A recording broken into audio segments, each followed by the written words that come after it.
Hello, ladies and gentlemen. Welcome to the CLol East Regional Finals. My name is Blobfish. With me today is Karthik, and we are very excited to bring you this best of five series today between these two powerhouse teams as they decide who will claim the rightful place of first and who will be forced to drop down to second. Karthik, how are you doing this afternoon? Yeah, I'm excited for a banger series to go down. We got two universities that have had amazing tournaments so far, both making it here to the finals, all wanting the crown. We'll have to see how the series goes down today, hoping for a close game between both of them. Any exciting things you want to point out? Absolutely. Both of these teams have already qualified for the next round of CLol. However, as I mentioned just before, this best of five series will decide who gets, I suppose, the bragging rights of first place. These two teams have faced off before as well, so they're both well versed with each other's play styles. They've obviously gone through the group stage already, and they're basically looking to meet again today and cement who is on top. We are going to be heading into draft very soon, but the last time these two teams faced in CLol, I do believe the Warriors took it home. So aside from claiming first, the McMaster team is definitely going to look for some payback today. So as before we head into the game, Karthik, um, is there anything maybe about the two teams that you want to point out? I know we were talking before broadcast about some of the players that we've got coming in. We've got the Waterloo team that has been quite a tear, has been on quite a tear in their past few games, but we definitely shouldn't count out the McMaster team either. Are there any specific champions or roles that you want to talk about before we head into draft? Oh, okay. So, both the teams have like varying play styles, and like compared to the last series that we saw, UFT versus Waterloo, McMaster is uh mainly playing through their top laner. So their top laner has the fifth highest kills in the league from a solo lane role, as you're usually seeing like mids and ADCs get that. So you can see that there's gonna be a lot of jungle attention there. He's gonna be playing more carry characters compared to like tanks as you see most top laners do. So it's going to be an interesting play style to go up against. Like, are Waterloo going to try and pick like Ornn, Malphite, try and delay or try and stall the enemy top lane, or do they want to fight fire with fire and bring their own top laner with the carry picks and just beat them at their own game? Yeah, for sure. And if top is going to be the focus, it's going to be interesting to see how, obviously the rest of the lanes try to keep up and find advantages when again there's so much going on. Let's say in the top side, there's a lot of jungle focus where the rotations and the map presence is focused on the top side of the map. How bot lane is going to shape up because if both bot lanes have opportunities with less presence on the map in their lane, how they can try to find advantages to get themselves even more advantage alongside their top laner to try and combat the enemy team. Now, another point we could bring up is if there is one top carry that is getting a little bit out of hand, can the rest of the map rise up to the occasion and put up a performance to be able to combat that carry from either team? So it's going to be very interesting to see how we shape up this match. And honestly, I for one am very excited to be here on the desk with you today, Karthik. It's been a while since I've been on the booth, so it's great to be back, and it's great to be able to showcase this amazing series between these two teams. We know they've been fighting hard and playing hard in CLOL this year, so going to be very excited to see them duke it out on the Rift. We are going to be heading to draft very soon. Obviously, these two teams are definitely raring to go. Um, there is going to be a bit of time before that. So, Karthik, I just want to ask you, what sort of champions are you looking forward to seeing today? I know you mentioned, on the top side, but is there anything in maybe even just a personal champion that you like that you want to see the teams pull out today? Maybe if they're listening, they'll give us the pleasure of showing us a little pocket pick that maybe we haven't seen before. Yeah, there's going to be a bunch of interesting things. I know the mid lane is going to be a contested role. Both of these mid laners play the Victor, play mages, and play them really well. We saw Onat pull out the Victor in the last series and just dumpster the opponent with it. Like, Victor's not an early game champion, but he made it look like one. And yeah, the Trapper also plays the Victor, also plays the Syndra, and he's actually pulled out a Zed in the last series. So if we see some spicy assassin picks like that that can actually take advantage of scaling easygoing mid laners in the early game, then it'll be exciting to see. You know, like not very meta characters, but if played in the right situation, really lethal. Right, exactly. I was taking a look at some of the op.gg profiles, and I was looking at some of the win rates of those champions that you were just talking about, especially the Victor. I, for one, have really been getting into Victor lately. I've been enjoying it a lot. Not saying that means anything, especially for my performance as an ARAM connoisseur, but definitely would love to see that champion do some upgrades to the team and show some presence on the Rift. I, for one, cannot wait to see Lucian Nami. I know that I have been loving some Lucian Nami gameplay lately. Some Zeri would be fun, as always. Maybe not for you. Maybe you've been seeing it a lot more than I have. But as after being away for so long on the desk, the last time I was here on the desk, Zeri did not exist. So it'll be fun to maybe get some Zeri games so I can see her dash around the rift and cause some chaos, sparks flying. Yeah, Zeri is a pretty strong pick right now. Unfortunately, I believe the Lucian Nami lane did get nerfed because it's just such a strong duo. So both teams have played it in the past, so maybe they're comfortable with it, and we'll end up seeing which ADCs they end up going for. But before we get into the draft, we'll be right back after a quick break. Don't go anywhere.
All right, ladies and gentlemen, thank you for your patience as we're going to head right into the draft here, Karthik. Before the break, we were talking about all the champions we wanted to see.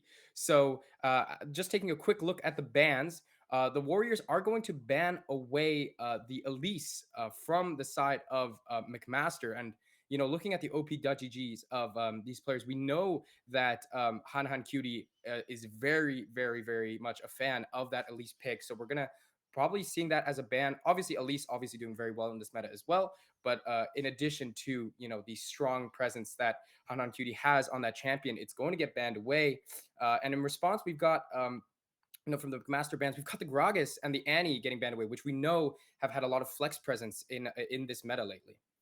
Yeah, a lot of focus target bans coming out here. Elise, Jax, Annie, Nami, and the Gragas, everything that these players play. But that means a lot of meta picks are left open, and the Vi, which is a really strong jungler right now at locking down the ADC. The Warriors, we know they play around their ADC. He has the highest KDA, second most kills, so they want to lock him down. But Zaya, it's a great pick into it. You can use the ulti, you got the pullback of the feathers to try and keep yourself safe from that Vi.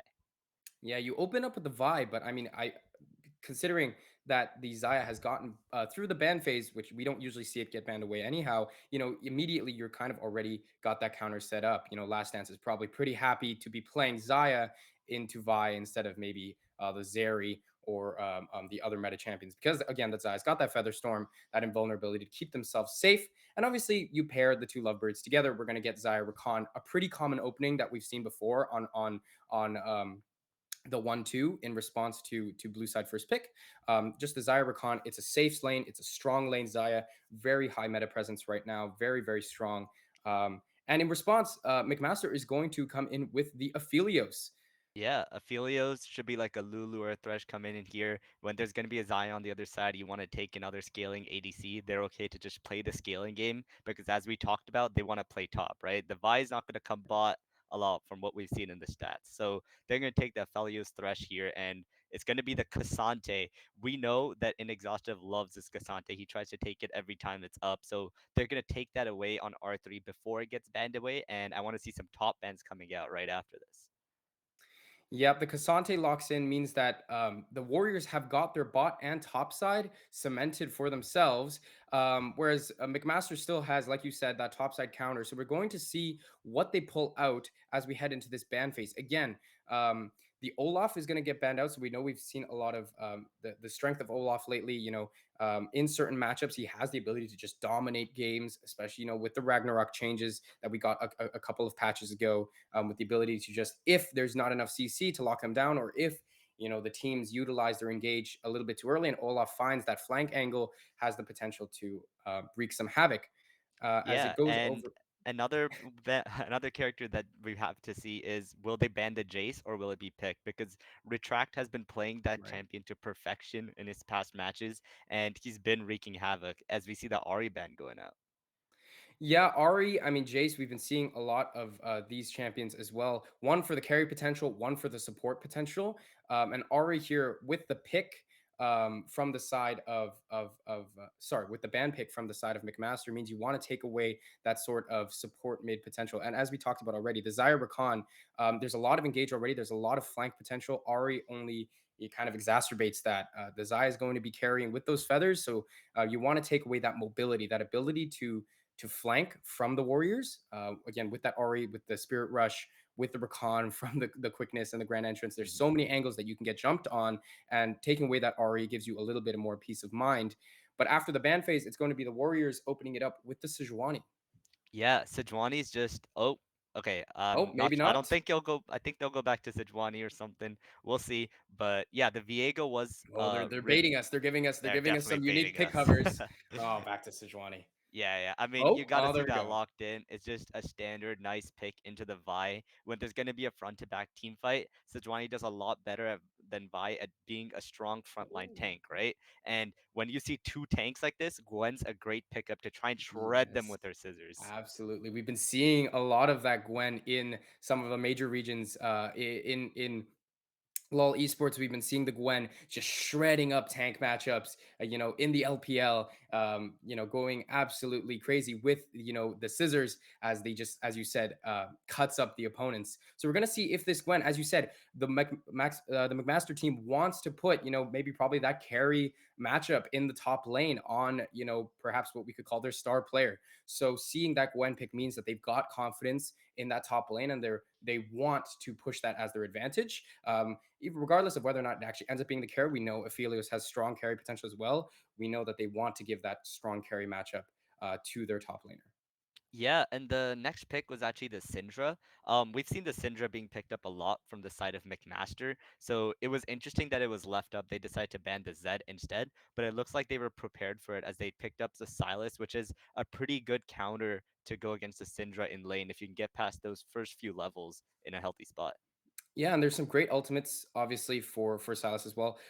You've got obviously the Vi, you've got the cease and desist there to lock down carries such as the Aphelios, as we talked about. But you've also got strong AP ultimates like the one from Gwen, and obviously strong CC from the box, from the Thresh. But Welcome to speaking of draft, Summoner's we're going to Rift. see how all of these champions play out as we head into game one of the CLol East Regional Finals between Warriors Attention. Esports and McMaster 30 Esports. seconds until As minions we are now spawn. on the Rift, Karthik, as you said, we cannot wait for this intense, amazing series. Yeah, it's just gonna be a standard level 1 here. Nothing crazy gonna happen, you know, it's the game 1 of the finals. No one wants to make the first mistake. So everyone's taking it easy as we're gonna see a sneaky little ward onto the top side bush as she takes the back gate. Yeah, the both teams, as you said, probably don't want to be the first to run it down, as they say. Minions have Before spawned. backing, Hanan Cutie is going to drop the ward, so they're going to spot an exhaustive in this tri-bush. But no shenanigans just yet, as both teams play for some early vision advantages.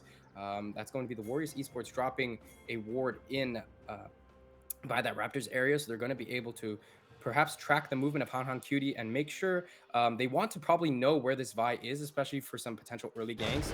As we said, the red side start means that we're going to see perhaps some movement towards the top side of the map for this Vi after those early clears. And that could potentially get the snowball rolling for Retract if that's how McMaster wants to be playing this game specifically. What are you feeling with this early vision, Karthik? Yeah, we've actually we see Onak going for a bit of a trade there, but he should be able to back off as Syndra gets some autos on him. But yeah, back to what we were saying, Onak always does that Raptors. We always see that. So they're gonna be able to track the Vi hasn't gone to Raptors yet. But when she does path up, they know that she's going to go towards that top side, and Cassante will know to play safe. But on the other hand, we see Sejuani, she's slowly making her way down and slowly building up a slow push. So if they can get some close to what they were going for and try to bring them down to half HP, we could totally see a dive. And we've already got lots of kind of skirmishing back and forth. You mentioned the ward. It's going to get cleared by Hanan Cutie, but bot side, Callum Poise already spent the Ignite. Going in on an early fight. The Aphelios was taken down low, but no Suns used. But still, that was a bit of an advantage now headed towards the Warriors bot lane. As, again, more fighting. Grand Entrance is going to tag up. Swift Slug is going to have to flash away with a sliver of health, as the Calibrim's not going to tag anyone for the side of Aphelium. And so that's going to be Warriors Esports with even more of an advantage bot, and that is going to give Legans the opportunity here to start pathing into the enemy jungle and leaving some deep wards. Yeah, and Vi recognizes the threat. They know that the bot lane is low and there's a big wave shoving in, so she's gonna come cover. But Sejuani looks like she might look for an angle mid or anything, and he's big brain, you know, he knows the Vi's bot, he's going mid. Yeah, there's the Arctic Assault. Can you get the Permafrost down? That's the stun. This could be the first kill flash forward from Onet. Onet, but not enough damage. Oh my goodness. That is definitely not what the Waterloo Warriors were probably looking for here in this mid lane. Even more action. Here comes the Vault Breaker getting charged up. Flashing, he's trying to avoid it for Last Dance. Maybe to block it either. And Camden turn it around now. Grand Entrance. It looks like it's a disaster for the McMaster bot lane. The Ignite's taken down. But this could be Last Dance's great opportunity. That's a double kill for Zaya. The Zyra can't play it perfectly as they play patient with the gank. They have the feather set up and they're counter ganking. Oh, that's bot. They're going for it. Run for your life, Aphelios. Oh, the flash out from the Aphelios. Can Aphelium get away? The Sejuani's Q cooldown is so high in the early game that there's no chance to make up that distance. And they are going to get away, though, still with some money in their pocket. 2 kills for the Zaya. That's 1 plate as well. And that sums down, or at least flash down, for the Aphelios, and both sums down for Swift Slug. So overall, the Waterloo Warriors have to be pretty happy with the way things shook up. Yeah, and more than that, look at the gigantic CS lead that Zaya has on the Aphelios, and she already has a play too. As we see the jungler coming top of the game here. Oh, sorry, not the jungler, that's a Syndra. These mid laners are active, but Asante Beautiful should unstoppable. Yeah, that was such a great buffer from an exhaustive. He's going to put up the shield and block that Scout of the Week from Syndra. And that's going to nullify any potential kind of return for McMaster, as this early game all of a sudden is putting them on the back foot as the Warriors get a strong early game fight in the bot lane to secure a strong lead for Last Dance. And now, you know, this kind of flips the game on the head, because you mentioned we want to put McMaster wants to put Retract in this carry position. They want to focus that jungle presence on there. We saw, Trapper go up to the top lane to maybe try to get some advantage in return for their top lane. But now when you've got that Xayah that's so far ahead, the whole game plan is now kind of turned itself upside down. How do you counter this Xayah that's building up leads, that's forcing your bot lane under turret when you want to be putting your resources into this lane? Yeah, at this point, I think they're gonna have to try and make a play. They're going to try and get the stuff like before once Vi gets sick, it's gonna be a lot easier to do so. You know that Xayah doesn't have flash, right? So I want to see them try and use this. He's going all out. The Gwen's running for her life. So did we capture? Oh man, the moment we talked about it, it almost looks like Retract there was going to get another beatdown as Inexhaustive is maybe looking for the Q3. That's the knockup. Dash is out, but look who it is. It's Onat looking for a tower dive as the needlework comes out to slow down the Waterloo Warriors mid and top lane. Maybe try and get away, but Retract is on the run into enemy territory, behind enemy lines. Is there anywhere to go? Maybe the only hope for them right now is an execute. Yeah, and even if he does end up giving this kill over, look at what the bottom half of the map is. There's a dragon being taken because Gwen stalled for so long. She ran a quarter of the map while the Silas tried to chase her down. But that's going to be the first Chemtech drag going over to the side of McMaster. And this is what you got, right? Xayah has a big advantage, but McMaster is able to sneak the dragon away despite not having the best bomb prio as use the hook. Yep. It's Rakan, so he's pretty slippery. Yeah, he's gonna be able to keep himself, the gleaming quilt, keep himself healthy. But yeah, as you mentioned, the Drake there, probably not what Waterloo wanted to drop so early. Maybe they're confident that, once the mid-game fight starts to come around, the Xayah already got such an advantage. They're confident in, fighting and having better posture for the next Drakes, where they can make it a team fight and maybe go for some kills to clean up instead of just trying to keep it away. But this is a good, not a consolation prize, it is just a prize in general for the McMaster team. They're going to be able to take that Drake away, get an early Drake stack starting potentially if they can start to make up some of that lead lost back. As now the Cassante is going to be heading to the bot lane. So they're going to do this quick rotation there, and they're probably looking to set up for Herald for the Warriors. Yeah, they played perfectly, really good macro, push the wave in, back together, and go for the Herald with the numbers advantage, as Cassante can continue to play as that weak side top laner. He's got the TP to get back to top lane later too, so this is a great move by Waterloo to try and secure themselves the Herald, as the Thresh is slowly starting to walk up. Yeah, the Arctic Assault, they could maybe try to get this Gwen down to give them even more of an advantage on the Herald, but it doesn't matter. I mean, look at the map. You've got all 4 members of Warriors Esports on this top side, and that's the Aphelium in the bottom lane matching the Cassante. So this basically more or less looks like a pretty secure Rift Herald for the Warriors.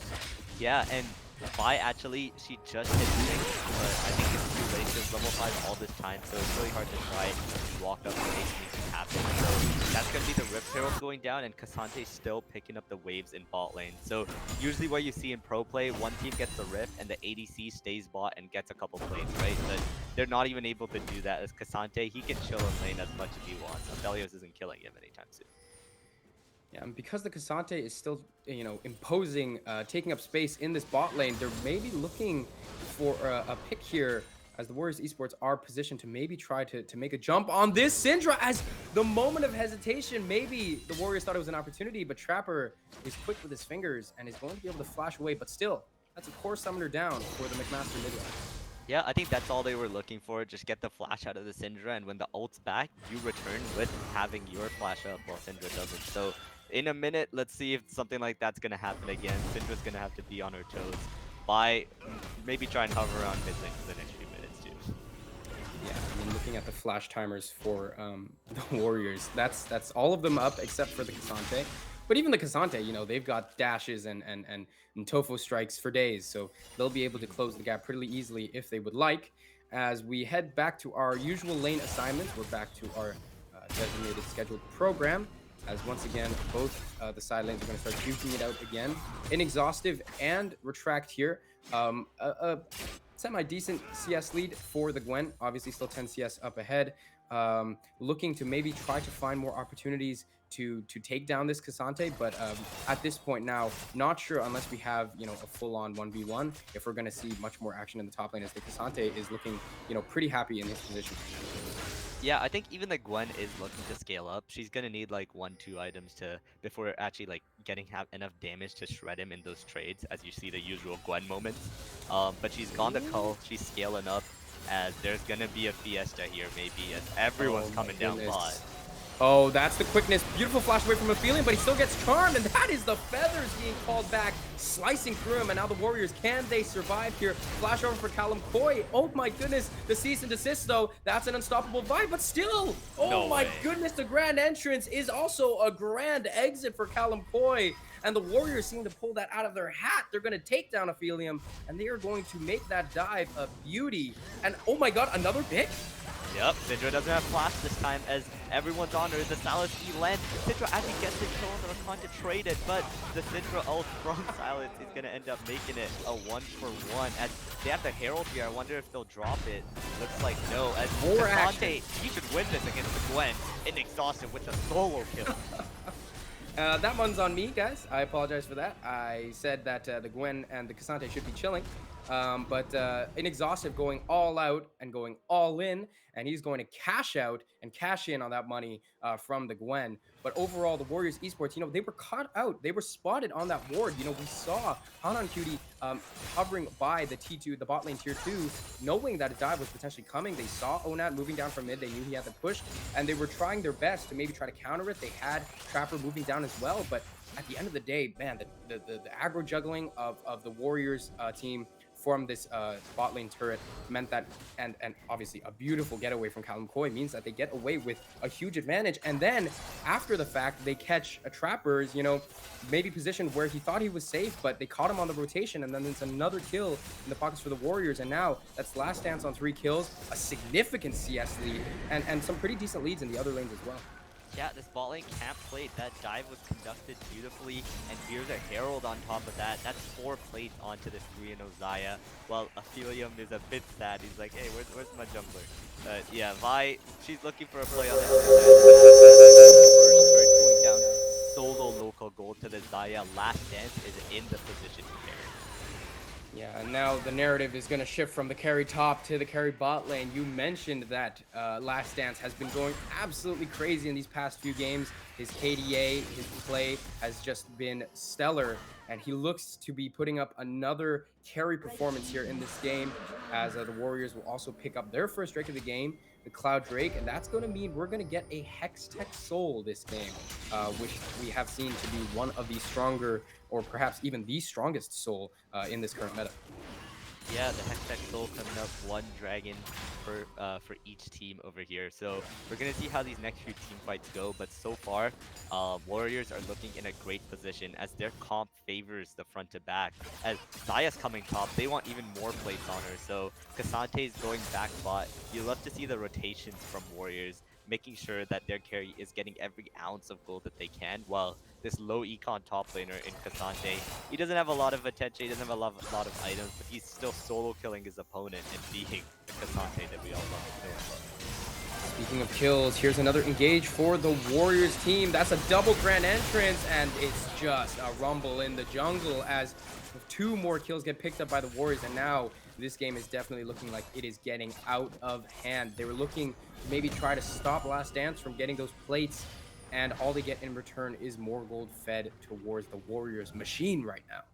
Yeah, the Warriors are just in control of this game as like their tempo is just way Oh, higher. They're making play after Aphelion! play. Here's Sejuani. Can he make it outplayed? No, should not be able to. As the Oh! Aphelios ult, Vi coming in to try and trade it, but I don't think he has Oh the my damage goodness. just yet. They're diving for another. This may have been too much here. Can they get the Vi? No, they get a bit too cocky. And Callum's gonna have to start running for his life as they get a couple of kills back. McMaster is not out of this just yet. Yeah, Swift Slug coming in just in time. The Lantern, and even if the Lantern wasn't there to pull Han Cutie back, that second dive there maybe was a bit too far, as the death sentence definitely meant that there was no escape for Legans, and Onat trying to maybe secure the kill on the Vi means that he goes down as well. So that is somewhat of a booster shot picked up for McMaster. Going to see if they're going to be able to build that up into, you know, a full a comeback. As right now they're getting a bit out there on the map, but I mean, look at the wards uh, right now from that play earlier from the Warriors. They've got wards across the map. They're going to spot that Syndra pushing onto the top lane, and they're going to look to maybe push into that jungle again and try to find someone unawares. As That's that was another another solo solo kill. kill. That was another solo kill. Yeah. Yeah, and the Gwen is just a bit too far behind. She continued to look for the fights, but that's the power of Cassandra. He can go from a weak side top to a really good duelist by just pressing the R button, and he's able to take out the Gwen again, and it's gonna be an even longer time before Gwen's even able to do anything in these fights because she is really struggling right now. Yeah, this game right now is looking quite towards the side of the Warriors. Before that switch here, we saw that they have a basically a 4K gold lead. That second Herald has been picked up from them. So it definitely looks like they're looking to snowball that lead even further. You know, last dance right now with the items he's picked up. I mean, let's take a look. If we can get the actual the gold differential here from the players, it'll be interesting to see what Last Dance currently has over Aphelium right now. That's the Gale Force picked up. No Mythic yet for the Aphelios, and just plenty of gold in Oh, the Vi's on pocket. a flank here. She's in the river. They don't know about it. They need to try and look for something. I want to see them trying going for this. And Oh, Last here comes Dance. Vi. Oh, straight out of the fog of war, but Last Dance, there's no follow-up yet. He Gale Forces to get away. Oh my goodness, the cease and desist has been canceled by the quickness, and now it's going to be a full river team fight. Here's the teleport coming in from Inexhaustible as well. First kill goes down to Last Dance. He's already found one. Can the Gwen find him? Snip, snip, snip, but the needlework misses. That's the last third cast, and he's going to go down as well. Aphelium finds one, but that's two kills over to the Warriors, and they're going to claim this river position. The McMaster Esports team was trying to find the angle in, but Last Dance, he's just way too slippery. Yeah, Last Dance played that perfectly. He held his ultimate until the last moment until Vi clicked R, and with the patience, he's able to get out just fine. As it's the Herald going down, that's another mid tower for Waterloo as they take just another great fight in this game. Yeah, they're going to get that mid turret open. They're going to basically force this map apart for the team, and now that's going to be so much more space that they're going to be able to Yeah, and control I with just the want to movement. point out, look at the tempo on the team. Right after they get the turret, everyone instantly backs, get their gold spent, and come back to the dragon so they're ready for the next fight instantly. Yeah, and McMaster definitely isn't ready to maybe match them at the moment right now. I mean, looking at ultimates, the quickness is basically up already. Looking at the ultimates from the side of McMaster, you know, cease and desist, it's not up yet. It might be up for It this should be, third it should Drake, but it's going to be very, very interesting to see how, you know, McMaster tries to combat this. Are they going to try to fight it? Are they just going to let it go? Because right now, as you said, the Warriors' tempo is high, and they're already basically claiming the river as their own. Yeah, and Silas has the TP here, so he's okay to go top and get that wave in, but he knows not to overexert himself as they're just pushing all the lanes while getting the dragon. The pace of the game set by Waterloo is just so fast, and McMaster can barely keep up. Oh, they're going for the Syndra here, actually. I was Yeah. just about to say, are they really going to try to fight this?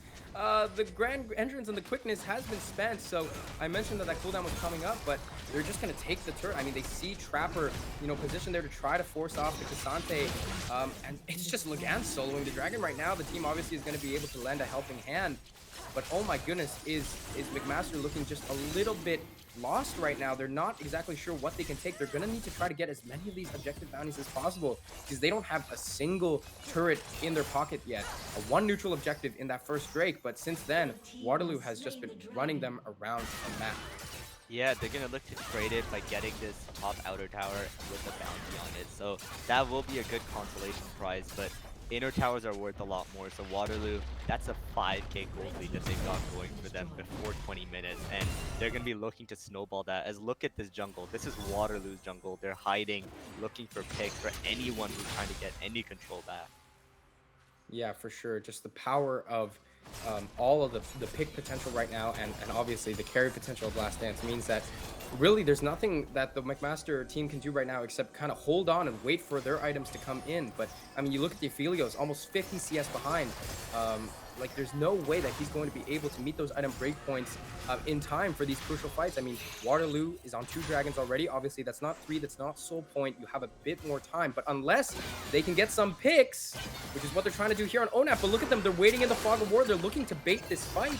Maybe as the third needlework comes out, that's going to be Onat stealing that Gwen ultimate as the first needlework is going to miss. The second still slowing them as Waterloo is just dancing around the McMaster team right now. They're going to find Hook though on last dance. It's going to instantly cleanse it. Featherstorm coming out early and an instant flash away means that that is going to be a buy going down. That's the first over Waterloo 3-man grand entrance. And that means Waterloo is just going to clean up house. Actually, it could be Retract looking to say otherwise. He's going to take down last dance and he's actually in the back line trying to find a kill, trying to find some semblance of hope, but no. Onat shuts him down. And that is going to be a ace for one for the Waterloo Warriors. They're going to take down that top turret. They're going to take down the McMaster team, and they are going to continue pushing this game forward. Yeah, that was a 4v5 fight as Cassante is continuing to push down this top lane as CLol had just an amazing ultimate with the Rakan there. They played that fight beautifully. Even though it was a 4v5, they knew their limits. As even though the Xayah gets hooked, she's got the cleanse, she's got the ult, and she's completely fine. And she's just too strong. You saw the Vi going in with the ultimate, but as soon as Xayah pressed E, half his health was instantly gone. And that's what it was when he got such a fed carry. And only the Vi is able to get on him. There's no one else that quite got onto them until the end when Gwen did, but then it was too little too late as Warriors have an insane fight in the bot lane, and now they've got their eyes on the Baron. Yeah, and speaking of Baron, oh my goodness, this could be disaster as if Cutie goes down because that eliminates any possibility of a steal. They're trying to keep him alive, but he's actually just punching away, and that means he's going to get punched out, going down back to the fountain as Retract 2 caught in between a rock and 5 Waterloo members, and that is almost certainly going to be a Baron in the pocket of Waterloo. Yeah, and Waterloo's just not even giving them a chance. Before they do the Baron, they go to the top jungle, they get the wards.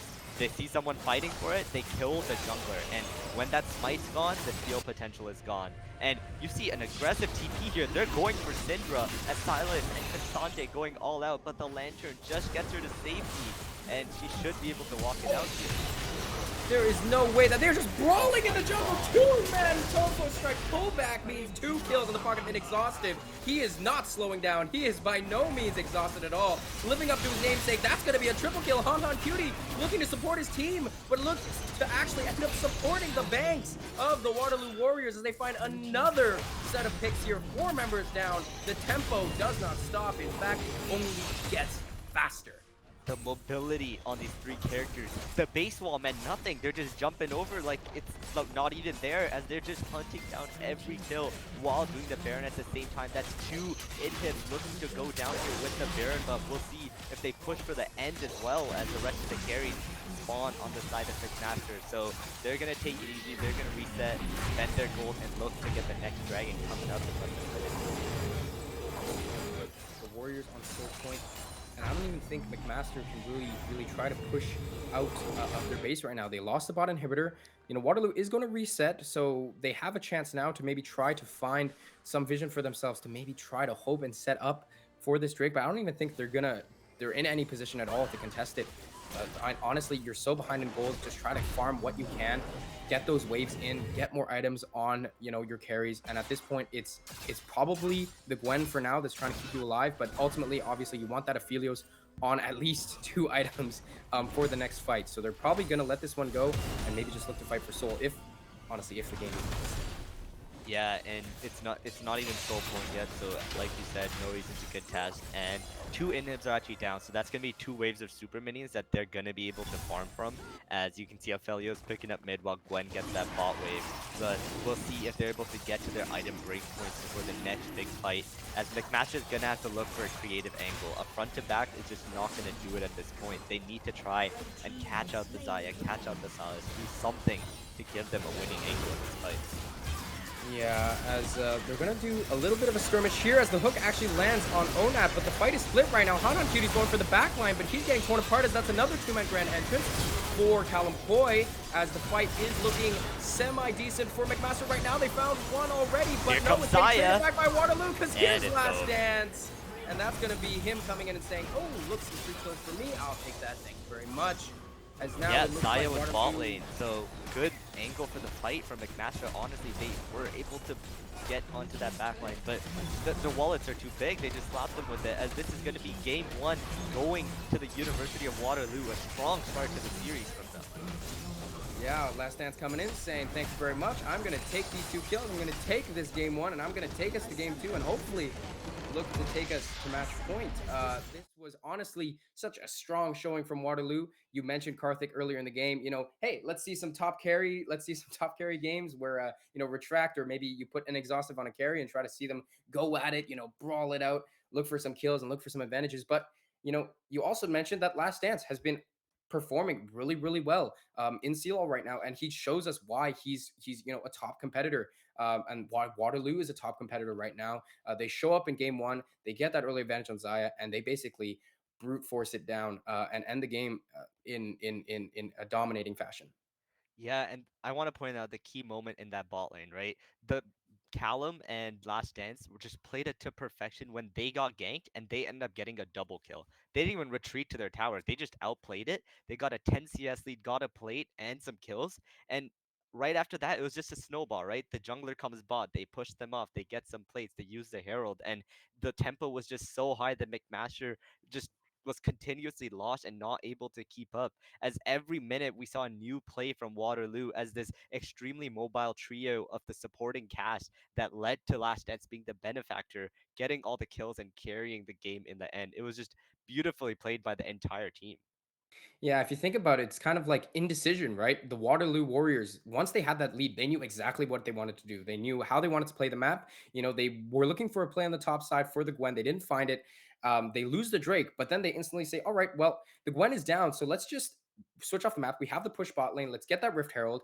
And all of a sudden, McMaster's on the back foot. They're scrambling. Oh, hey, they're sending their bot lane top lane. We got to match this Herald. But then when they go to match the Herald, they lose another member. They get picked off again. Hey, Drag's coming up. Do we want to contest this? Oh no, all of a sudden we're getting dove, we're getting collapsing on our own jungle, and they just never seem to be able to make those decisions fast enough because Waterloo makes them instantly. They back at the same time, as you mentioned, they get that reset at the same time, and they're back on the hunt. And if you're not reacting quick enough, you're gonna get caught and you're going to get taken down. So gonna look for the McMaster. Obviously, it's a lot harder when you're behind, right, Karthik? It's Yeah. very hard to make those snap choices when you're behind. The Baron, they're hesitating. Do we want to fight this? They think their jungle is safe, but they get picked out again and they lose Baron. For game 2, it's going to be very important, I think, for McMaster to not only obviously prevent those early leads, but make some decisions faster so that they can then be in a better position to fight Waterloo. Yeah, and in game 2, I actually want to see the Cassante band. I feel like when you've got a character that's so good at being weak side, being able to nullify CC as you run away from them, but also just pressing R and turning into a monster in a fight, like you can't have that. As if you're going to be trying to play from that top side, you need to have an exhausted on a different character that maybe he's not as comfortable with, because he was continuously solo killing the Gwen on the side lane, even though Gwen was chosen into Cassante as the counter Right. matchup. So yeah, let's see what ends up coming out in game 2 after a short break. So we'll see you guys very, very soon.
Hello, ladies and gentlemen. Welcome back to the CLol East Regional Finals for deciding who gets first place and who is going to fall down to second. We are back after game one, which Waterloo took, I must say, pretty decisively. As now we're heading into game two. Karthik, any thoughts from game one that you want to talk about before we head into draft?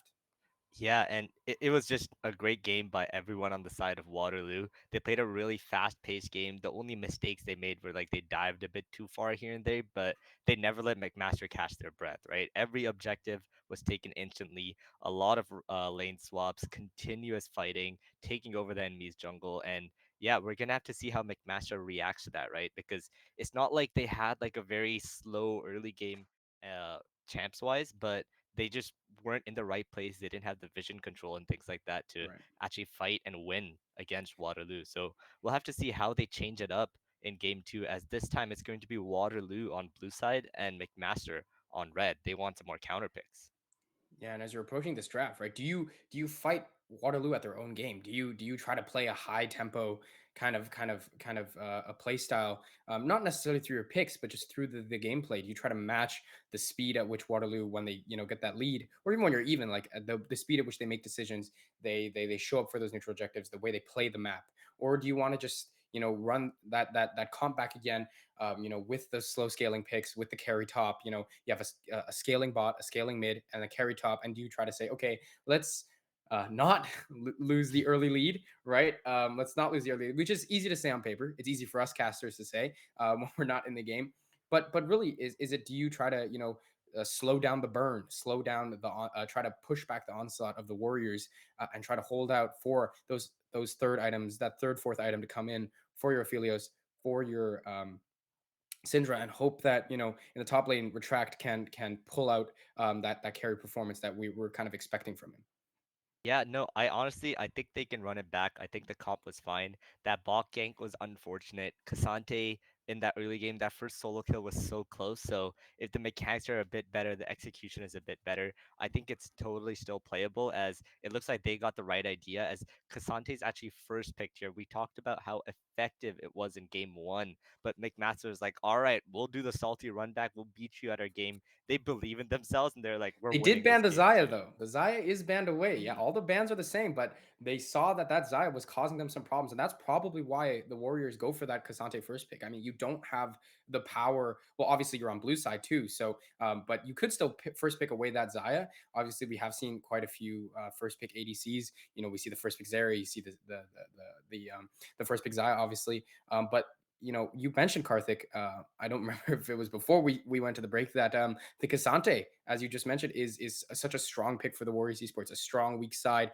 but still has that ability to pop off in fights, get strong flanks, and potentially support a Kaisa bot lane.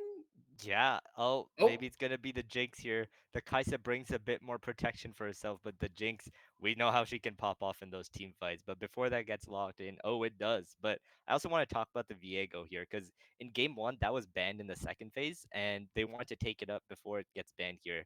I think they believe that it's a good pick into the side of McMaster, as the resets that you get a Syndra QE or like a Vi engage for free as soon as you kill them. So it can really turn the tide in these team fights. But I want to see some good, not something like a Nautilus or some sort of CC. Try and set up the Viego bit, because if he's going in by himself, he doesn't quite have the damage to kill everyone. But we'll end up seeing what comes out here. Usually the Jinx is paired with like Thresh, Lulu, Peel support, something like that. But there's two bans here. I want to see some of those being taken out of the board by McMaster. yeah, it's going to be very interesting to see the McMaster roster run back the same comp while the Warriors kind of shake things up. We've already see two different picks. They have the Rock, the Casante in the top side, whereas we have the Viego and the Jinx switching it up in the jungle, and the Jinx in the bot lane. We do have a bit of a draft. Technical difficulty, as we'll call it. The third side red pick for McMaster currently isn't showing up on the screen, so we apologize to our viewers for that. It is supposed to be Malphite, so McMaster is looking to stay rock solid in the face of the Warriors, as they're going to pick this tank v tank matchup. Now, obviously, Casante is a tank, as we'll call it. He's not. He's tank until he chooses not to be. But it's going to be interesting to see They're going to put Retract on the weak side top lane. They're going to put him on a tank unless you flex it. But the Syndra's already Ah, locked no in, way, no so way. it's gonna be a Malphite top. So Yeah, I like the Malphite. It's actually a pretty good matchup into the Cassante. With your E and W, your trades are always good. Cassante can never really kill you. And when it comes to the team fights, we've seen how much a Malphite ult can do, especially into an immobile carry like the Jinx. Like this game is completely different for Last Dance compared to last time because there's a Vi ult coming at you, there's a Malphite ult coming at you. We're gonna have to see like some really good positioning by Jinx because she can't just press R and get out of it anymore. Yep, for sure. I mean, it's going to be positioning last time for last game, sorry, for last dance was obviously skewed based on the fact that all the gold was funneled into him as a carry. So, even if he's tanking those engages, he's pretty comfortable because he wants those carries to be in front of him so he can pull those feathers back instantly and just annihilate the front line of a McMaster. But now, like, as you said, you're on a Jinx. You have to be very, very, very respectful of that spacing. You've got Nami, you've got tidal waves that can break up, your front line, your back line. You've got Vise that can be coming in from flank angles. You've got Syndra. Once they get, those stacks up, the scatter the weak is going to be very potent. The execute on the ult. There's going to be a lot more for Last Dance to dance around. They're going to try to look to protect him though, as they're going to pull out the Galio and the Renata. So we've got two spells that can hopefully keep Last Dance dancing for longer.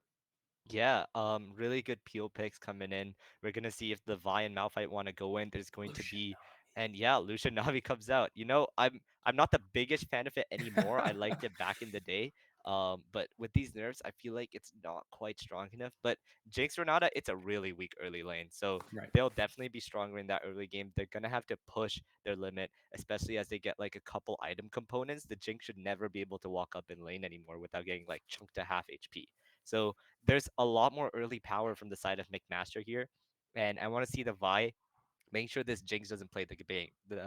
Play the game because look at their side, right? Other than the Cassante ulting, where's their damage coming from? It's Right. only that Exactly. Jinx, It's and only the they Jinx. have so much ability with like Nami ult, Vi ult, Malphite ult, all on the Jinx. So it's all gonna come down to how Last Dance plays it, how his team can protect him, and how much damage he can put Protect the out. president. Protect the president comp. Yeah. It's been a while since we've seen those actually. Yeah, and as you mentioned, Last Dance, it's also not a great lane. Lucian Nami, the early game power of that duo, even as you said after the nerfs. The all in is still very strong, and if Lucian gets ahead, we've seen the rapid fire cannon second buy, and the moment it comes up, you just dash in and you chunk a carry for 3/4 of their health bar, and they're out of the fight, right? And as you said, add that on top of the other picks that McMaster has.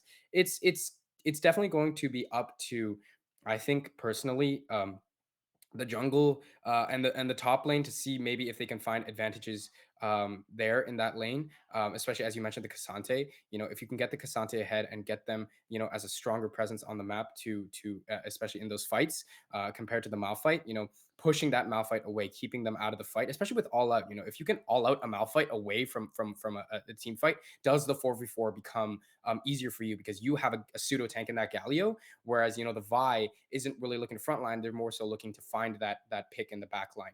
So it'll be interesting to see how these team fights play out. Yeah, I honestly like McMaster's draft has gone a lot better in this game relative to what Waterloo has. So we'll see if they're able to push their pace in the early game. The Vi is just like it's a point and click engage, right? If you're able to combine that with like a Syndra stun or other abilities that are a bit harder to land, and Renata, yeah, she can get a dead person back alive, but they will need to find a kill on someone. So it's not as easy as just like a Xayah ult. The execution is a lot harder this time. And same with the Galio, right? Like you're gonna have to ult the Jinx, make sure she's safe, and then trying to look to turn the tides of the fight right after that. So if that Jinx has important summoners like the Flash, like entire team fights will be decided by if Jinx has Flash to dodge the Malphite ultimate, right? So we're gonna have to see how these team fights go down because I think it'll really boil down to those objective fights 20, 30 minutes into the game and how each team tries to play it. And when you're looking for this stuff, vision control is really important. And we saw in game one, Waterloo's vision control is impeccable. The way they took over that top jungle, they had wards everywhere. They did not let McMaster walk up. So if they're able to keep that vision control good again, it makes Jinx's job a lot easier. Yeah, and Waterloo, they've got we see them with that strong tempo when they're ahead, but as you mentioned, a lot of the onus right now is on Last Dance again, but this time, they're playing a weaker lane, and it's going to be up to either them getting an advantage or trying their best to survive until they reach those break points that let them put up that carry performance. So, are we going to see Waterloo be able to keep that tempo high when they're on the back foot?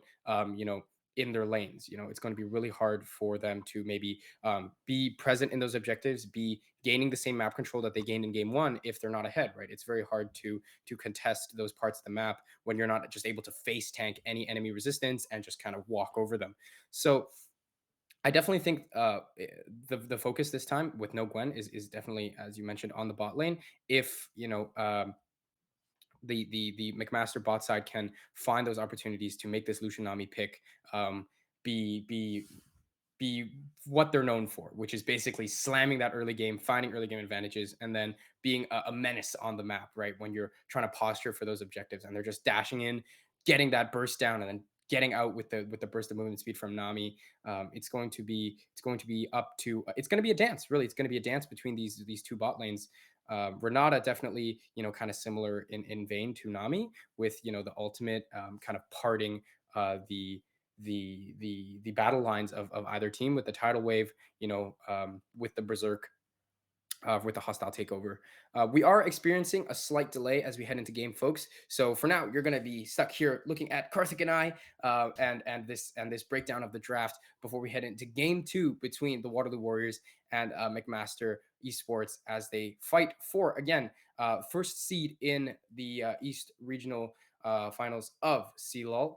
And right now, Waterloo is up 1-0, but McMaster is definitely not out of the fight yet. And I'm sure, Karthik, that you are just as excited as I am to get out on the Rift and watch these two teams duke it out. And that could not be better timing, actually. That was great. Yeah, it looks like this game is finally going to get started. Game 2 has begun. We got both sides running onto the rift here after just a little bit of a delay.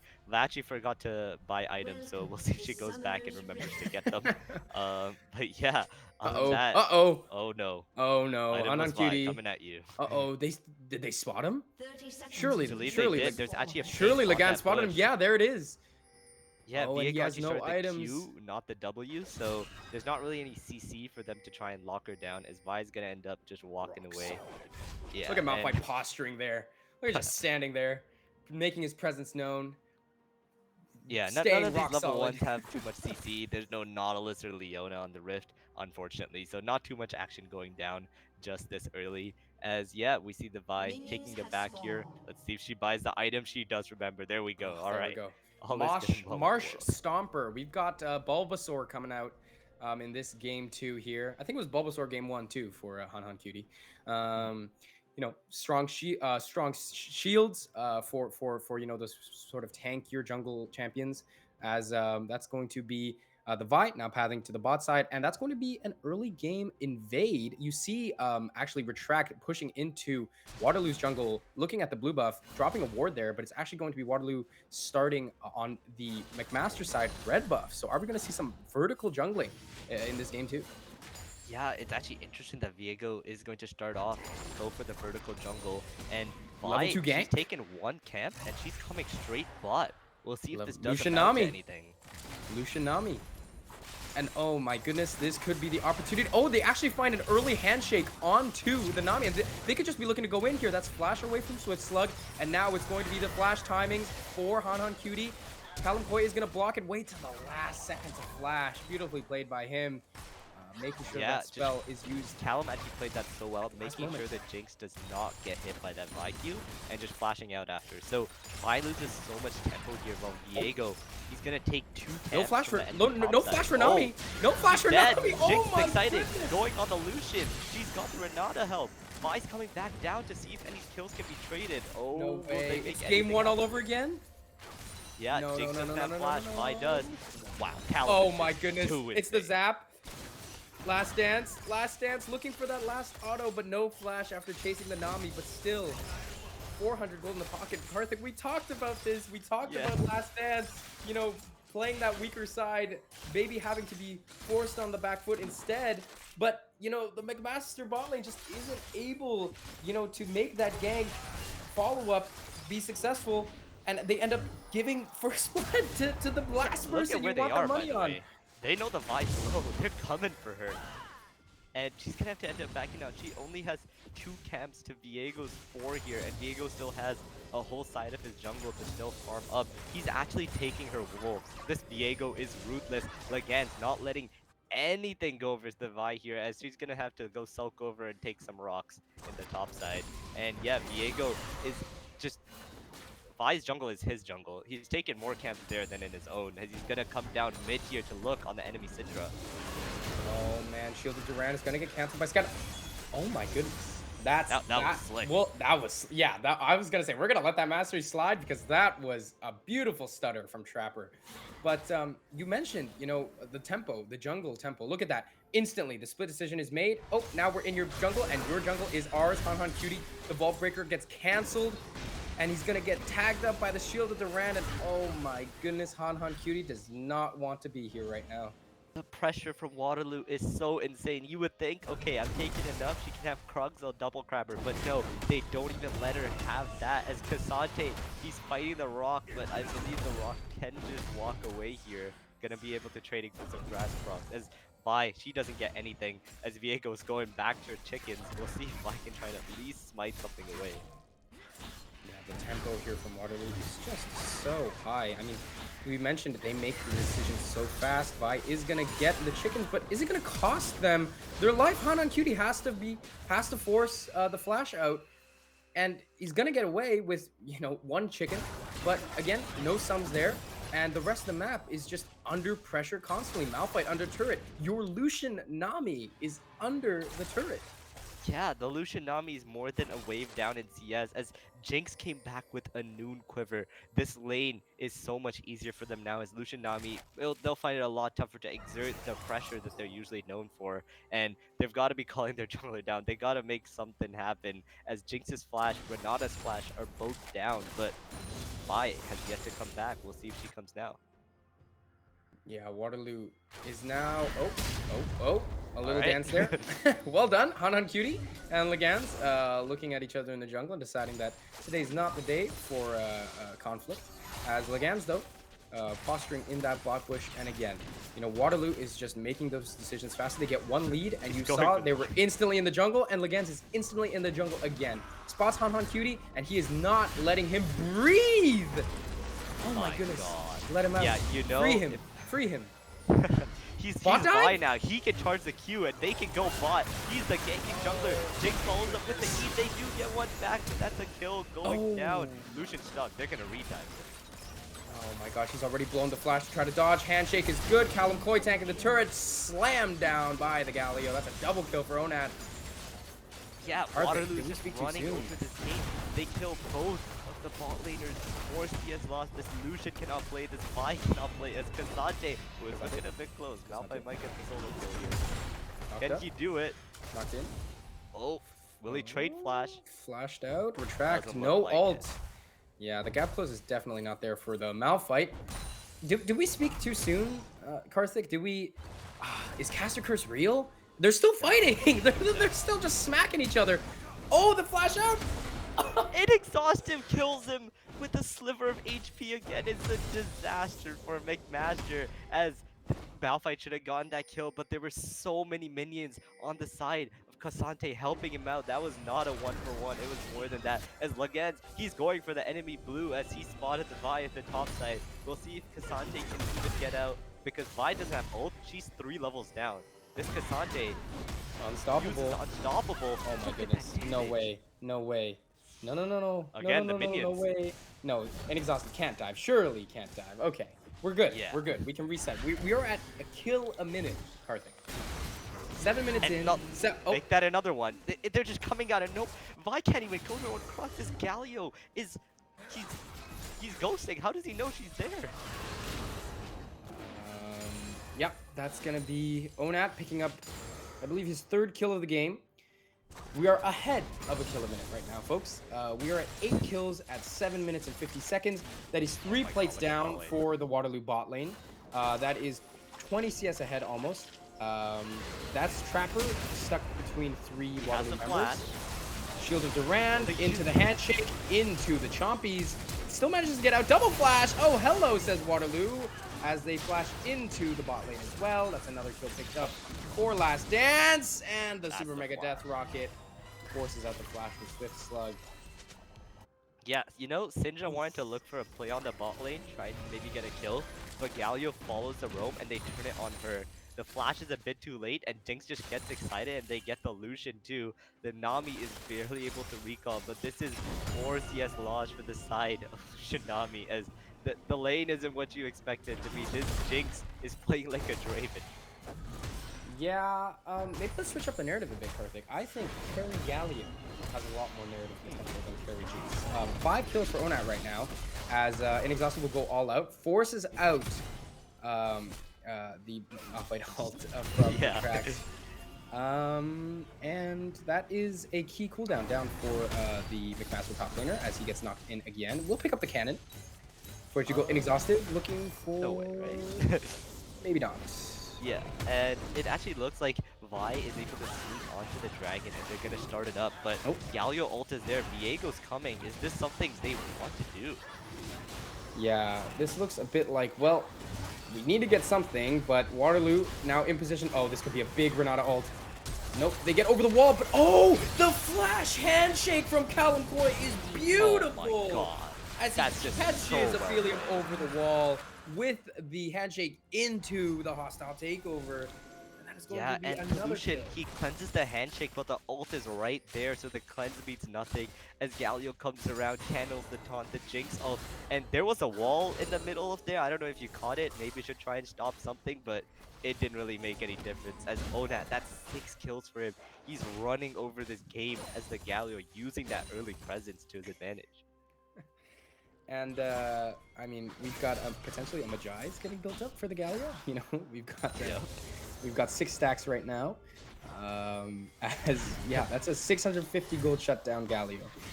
But I mean, looking at just the game overall here. I mean, obviously 10 kills for the Warriors right now, but I mean, where did the game, I suppose, go wrong? And you kind of see it again as, you know, the McMaster seeing Last Dance, they picked the weak side top lane so that potentially they could put more focus on bot. You know, they get the strong early game bot side, they get the Lucian Nami into the Jinx. You know, Waterloo opts into the Jinx on blue side third. So, you know, the response is Lucian Nami. You pick a weak side top lane to try to shut down, you know, a strong ADC because obviously Malphite very tanky, has good engage, and you try to say, let's do a level 2 gank. Let's try to put the focus on the bot lane, put them on the back foot, and try to get them down. But then, you know, the gank fails, and then the turn goes the way of Waterloo. Speaking of the turn going the way of Waterloo, they're going to try to find picks here in the river. But then you get another kill on Last Dance, and all of a sudden the Jinx is now 2-0, and the Galio somehow along the way is 6-0. Yeah, and that's kind of the story of the game that will happen in the Herald fight too. They want to try and look for a pick onto Viego, but Waterloo's always ahead of them, and Malphite has to use his ult defensively again. And that's just how it is. Waterloo's controlling the game, pushing the boundary, and this Vi has 36 CS in 11 minutes. Viego has more than double the CS because the Galio is Oh, roaming, the Galio is helping, and oh, looks like it's another solo kill. The Vi is uh, just crying. Yep, that's inexhaustive with 2 kills in the top lane. Cassante, as you mentioned, a tank until he decides not to be, and he decided to flip the trigger there. Speaking of flipping the trigger, this could be the dive on the bot lane. Aphelium flashing out early to avoid both the Spectral Maw and the Grand Entrance. But they could catch Colin Core here on the backside of this fight. Does dodge the bubble into the hostile takeover. That's going to find one, and that's already Trapper going down. Can they find more? No, but that Jinx, that damage is high. Callum Coy will still go down there. Yeah, they do get a kill onto the Renata, but I don't believe she had a shutdown. The really big one you want is Galio or maybe the Cassante. We'll see if they're able to get it as Galio, he completes the Night Harvester. The amount of burst that this Galio has is crazy. He has so much AP. This isn't one of those tank engaged Galios. This is a I'm gonna one-shot you He has Galio. almost 2k more gold than Syndra. They're even in CS, dead even. But That's Galio the has craziest part. He's 5.9k. everywhere. He's killing the Vi on his Krugs and he still has the same CS as the Syndrome. This game is Onat's world right now, and we're all just living in it. You know, a 100-foot tall petrocite statue, and we are all we owe it all to him, as he has the Night Harvester. I'm not sure if you mentioned that. If you did, yeah, this Galio is running burst, Night Harvester build. Riptail's getting to drop mid. That's obviously going to get funneled towards Last Dance. Galio has plenty of gold in the pocket Taking already. the red same time. Yeah, and Cassante is keeping Aphelium bot. And Shelly's going to go down. They don't get the full turret, so they're not going to open up the map yet. But in a few more waves, I'm sure Last Dance will be able to crack that mid-tier 1. As how does McMaster even think of coming back here? I mean, every time there's a skirmish, as you mentioned earlier, Retract is forced to use the ult to get away. So that already puts you on a timer of not being able to get. You lose one of your strongest engages for at least a minute or two, and then all of a sudden that means the next fight you're missing that key engage to potentially threaten any sort of dive or any sort of kill on Last Dance. And right now you have a Galio that's basically just sitting in front of you with you know a 2k gold advantage on your own mid laner. Your mid tier 1 just went down, and Drake is coming up. Do you even fight this? Because obviously the answer is No, no, probably no. no. You get crushed, right? Yeah, like honestly, you're hoping for miracles at this point, as it's not even 15 minutes to get an 8k gold lead. Uh, yeah, you gotta try and like look for some unconventional plays, something that people aren't thinking of. Try a Jet Push, try and get like a Malphite and Wild onto the Jinx who's farming mid or something like that, right? You gotta look for something, but the Renata's always there, the Galio's always nearby to use the Galio ult, and this Jinx, we said it was gonna be a hard game for her, but she's having the time of her life. She's chilled. Yeah, for sure. The ability to, when you're ahead, you know, you think of these. Oh, Super Mega Death Rocket. Cancel the back. Give more time for Waterloo to push up that mid wave. They are just on top of things right now. But yeah, I mean, you look at the Jinx normally in a position where you're dead even. You know, you have a lot of threats to look after, and you know you have the Grand Entrance in your back pocket. But if things are dead even, a Malphite, a Vi, and a Lucian with Rapid Fire Cannon jumping on top of you is very, very deadly. But when your Cassante is 3-0 and your Galio is 7-0, and the enemy can't even walk up, you know, because you're just at such a goal disadvantage. You know, Jinx is chilling, is absolutely vibing right now, taking the red buff for themselves. Last Dance is happy as could be right now, in this current game state. Yeah, exactly. But she is still killable, right? She does have flash and barriers, so what you're gonna have to do is make a play and get those sums, and then you have to return to actually try and kill her. Multiple miracles have to go down before she's actually gets hit. I believe in miracles, Karthik. I am a supporter of miracles. I definitely think that Last Dance will walk up just a bit too far and get caught out. Not as a caster curse, but just as a way to make sure that this game doesn't end up being just a complete stomp. We want to see a competitive series as Retract again. Oh, nice tidal wave. But might still go down. Nope. Stays alive. Just a sliver of health. No Super Mega Death Rocket to secure the kill. As again, no key Malphite cooldown, which is just twisting the knife into McMaster at this point. Yeah, and you can see they're able to make all these plays because of their vision control. The top jungle is all theirs. McMaster can't walk in, so they don't know that they're trying to tie the Malphite from behind this tower. And these are the kind of plays they can make when they have full control of the map. The Jinx is just destroying towers left and right, and Syndra's gonna try and trade something back. Nope, the Cassante's already there. Oh, and Exhaustive wants blood. He wants to go all out here. Oh my goodness. Unstoppable, Q1, Q2, flash forward from the Vibe, Vault Breaker, Q3 though, and ooh, the slam dunk as Hanan Cutie will take down an Exhaustive. That's quite a big shutdown going over to the Vi, but Inexhaustive probably knew that that was a risky play to make. I mean, he ran straight at the Syndra, tanked all that damage, and now here comes Onat. Yeah, he's flashing in, he's got the Night Harvester, but Syndra with the phase rush, he's going to be able to go out. And Vi's in a bit of a sticky situation here. He's going to go for an execute as Waterloo picks up the Herald on the other side. Yeah, Waterloo's just kind of playing around right now, if I am allowed to say that. You know, you could definitely make the argument that an Exhaustive definitely doesn't need to go for the kill there, and in fact, it's probably way harder for him to actually secure that than it maybe he thought it was. And obviously Onat flashing in for the kill and instantly getting scattered back. But it still ends up picking up Han Han Cutie on the tier 2. Right now, Waterloo is just taking everything on the map because really McMaster can't do much to contest it. You know, both jungles are theirs. Look at the deep wards on the top side. Right now, the bot lane is clearing out the bottom side jungle, dropping deep vision. Calvin Koi clearing wards, dropping wards, keeping Trapper under the turret. In fact, they might actually just send him back to the fountain. No, a quick flash keeps him alive for today. But the wave is just getting pushed in and the pressure just doesn't stop. Yeah, the next dragon is spawning in a bit over a minute, so you can see they've moved their vision down to this bot side. The bot jungle is now theirs, and they're trying to kill the Syndra under the tower at this point, honestly. Oh yeah, this is going to be the Herald going down here as well. I believe they're just running out, so they're going to get it out of the way. Try and get a charge if possible. But you can see Malphite, he's finished up one item. They're going for the Galio here. He may be caught out. Teleport comes through. Vi gets another shutdown. As Jinx flashes the Malphite ultimate. Malphite should be able to maybe kill it, but no, look at the healing. The Renata and Cassante picks up the kill on the Vi. He's diving down. He's going all out. And here comes Diego. Gets bubbled up. Oh, gets taken down. That's a shutdown for Aphelium, and that's actually kills in the pocket. Two big shutdowns for McMaster as the fight actually gets split up. They lose Onat early, and Waterloo ends up being put on the back foot in that fight. And Retract keeps Last Dance busy enough, but ultimately this fight kind of just is too far for Waterloo. They step maybe a bit over where they thought they could, and they end up going down. But they're Honestly, back up now. You take those. You take those. Yeah, I mean, as Aphelium, you know, you're pretty happy with that. You get a shutdown for yourself.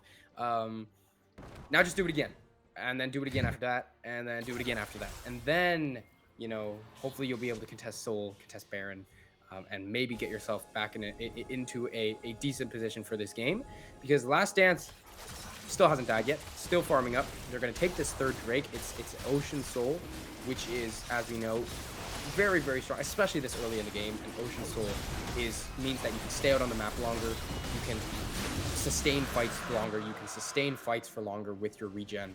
And it's just brewing up to be a perfect storm for Waterloo right now. As in this downtime, McMaster just needs to farm up as much as he can. Yeah, and they're going to be looking to go into their jungle again. And Diego's actually a bit caught here. The Malphite ult is a few seconds away from being up. We'll see Diego does end up going down. No, he can get away. If that Malphite was up 2 seconds earlier, then that Diego would have been punished. Maybe a Miracle Baron Dance would have happened, but Inexhausted taking the enemy wolves. They're just taking all their resources at this point. Diego's maintaining is double the CS of the enemy jungler, and Cassante is also 30 CS up. You just see these insane CS leads continuing to accelerate in this game. Yeah, I mean, at this point, I think we know for a fact that McMaster is very much on the back foot. I mean, the play from both teams, you know, as they trade back and forth, Waterloo has just been a step ahead, it seems, at each turn.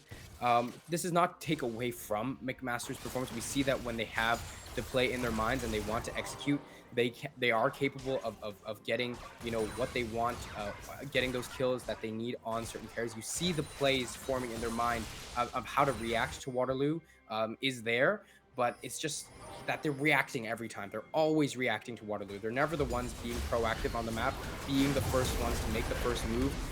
As Aphelium gets moved over the wall and takes down. He gets wiped from the map, and the hostile takeover is going to find two. That's Han Han Cutie and Swift Slug getting swiftly taken down. No, actually, Swift Slug is still alive. And that's a couple kills over. Legan's going down, but Last Dance finding two as Waterloo will just continue to push up. And actually, a Scatter the Weak into... Oh, my goodness. Oh my god, they just cannot kill this. They can't find the Jinx. And that's just so unfortunate. Heartbreaking for as McMaster. Oh, man.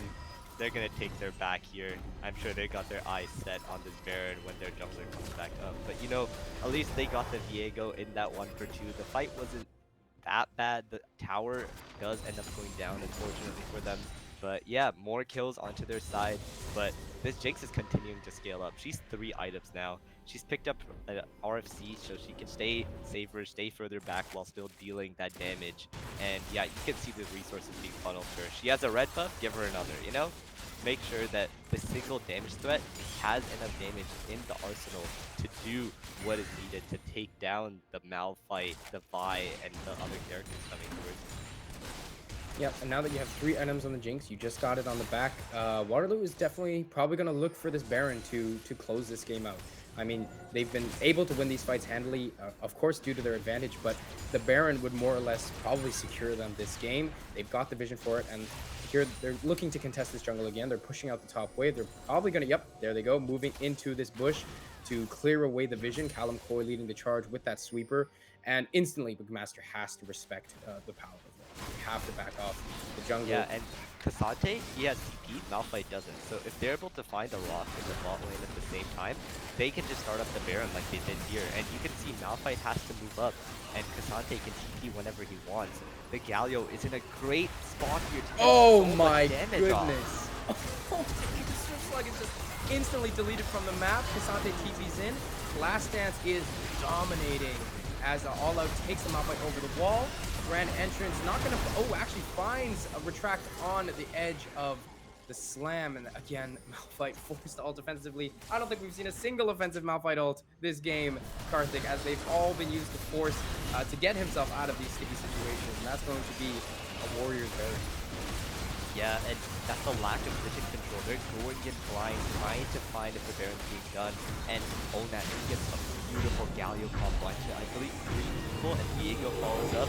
The jungler's dead, and that means it's an easy Baron pickup for the side of the Warriors. Yeah, it's actually pretty smooth. You use the Cassante ult to take a target over the wall into their team for your Galio to get, you know, a very good grand entrance.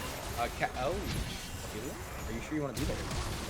Oh my goodness, the slam, the enhanced auto almost gets Aphelium. More time being wasted by Onat with the Zhonya's finds the Malphite.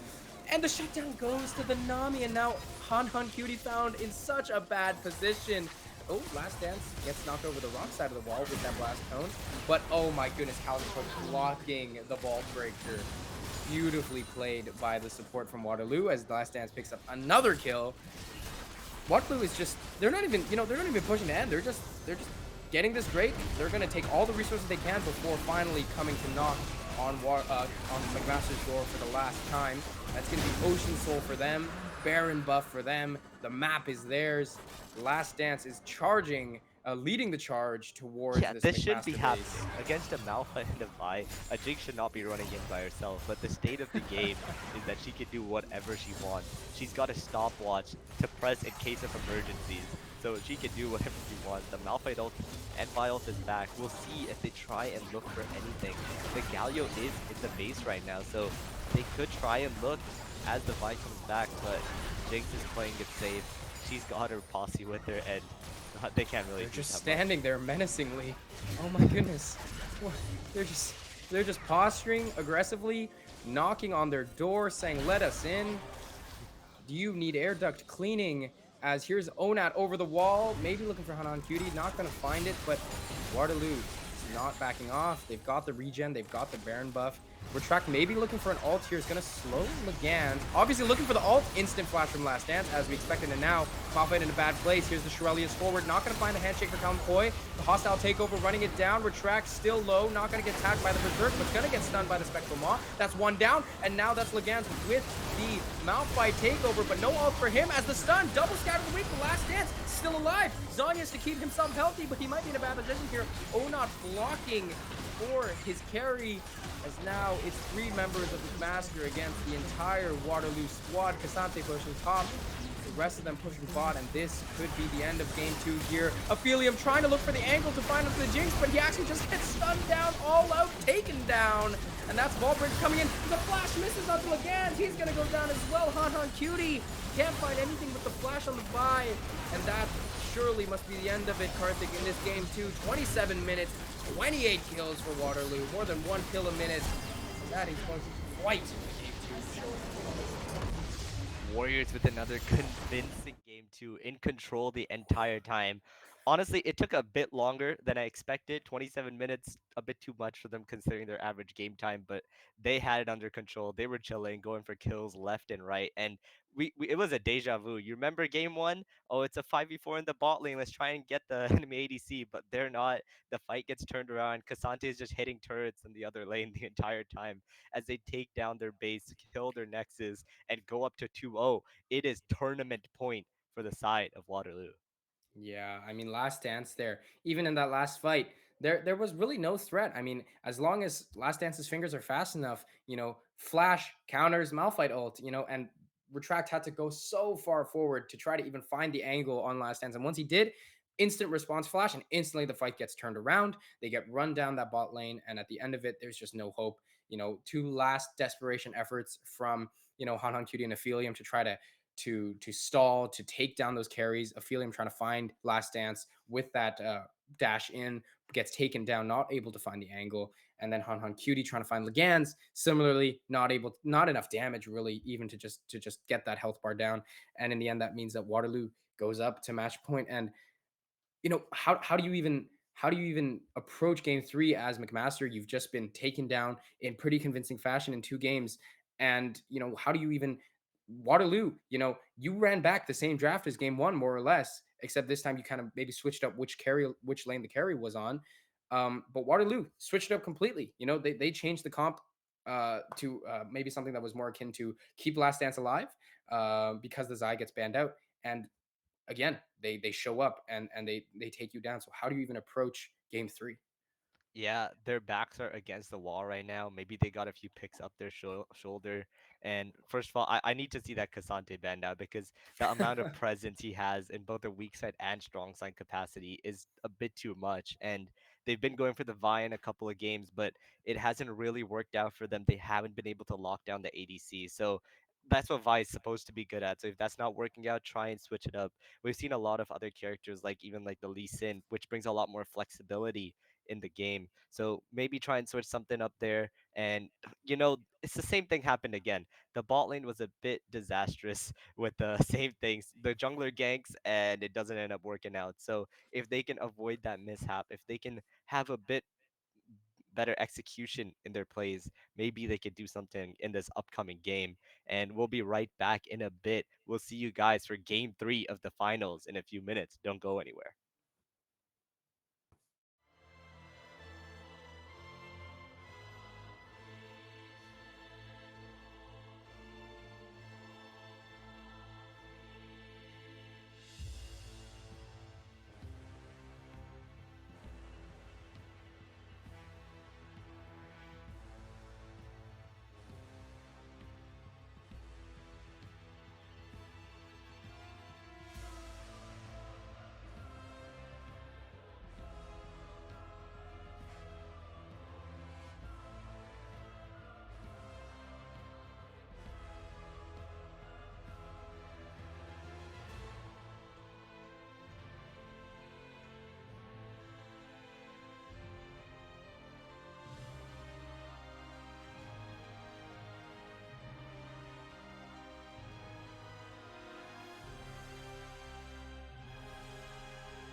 All right, ladies and gentlemen, it is drumroll please, game three time between Waterloo Warriors and McMaster Esports. Games one and two have gone the side of Waterloo. Hey, that rhymes, but let's see if McMaster can get one too.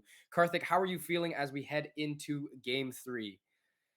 Yeah, honestly, McMaster, their backs are against the wall. I want to see some crazy picks. I want to see something different that they can try and bring out to try and surprise Waterloo to take an edge from them because right now Waterloo is looking unstoppable. Very similar scenes to their semifinals as they've just been steamrolling the competition with their high tempo gameplay and their amazing execution in this bot lane. Eh, Any points that you got for how McMaster can take this back? I mean, I think McMaster right now, they tried running back the same draft from game one, except, as we mentioned before the break, they're trying to switch up where the carry is. We know that Retract is the carry player, can be the carry player of the team, similar to Inexhaustive. But right now, Inexhaustive has been on, that Cassante, and he has been showing up. He's been finding more solo kills than Retract has. Retract basically was on Malphite duty last game, and he never at all was able to use his alt offensively, to pressure any of the carries on the Warriors side. So where do you turn the focus to? Game one you tried to turn the focus top side, but then bot lane got an advantage. Game two you tried to focus the advantage on bot side, but bot side still got the advantage. So do you ignore bot side and just let them try to 2v2 it out? Or do you try to like invest more resources in the top lane and try to get Retract ahead enough where he can just solo carry the game? Or do you just run it back a third time and see what happens? I don't know. But Karthik, you got your wish. That's the Finally. Cassante getting banned out for Waterloo. Yeah, and that means that Annie is left up. It's a great flex pick, can go either mid or support, and is a great source of CC to get fights started, They and you're gonna instantly see pick it that up. instantly locked in. Yep, I mean the flexibility of these champions in draft cannot be understated.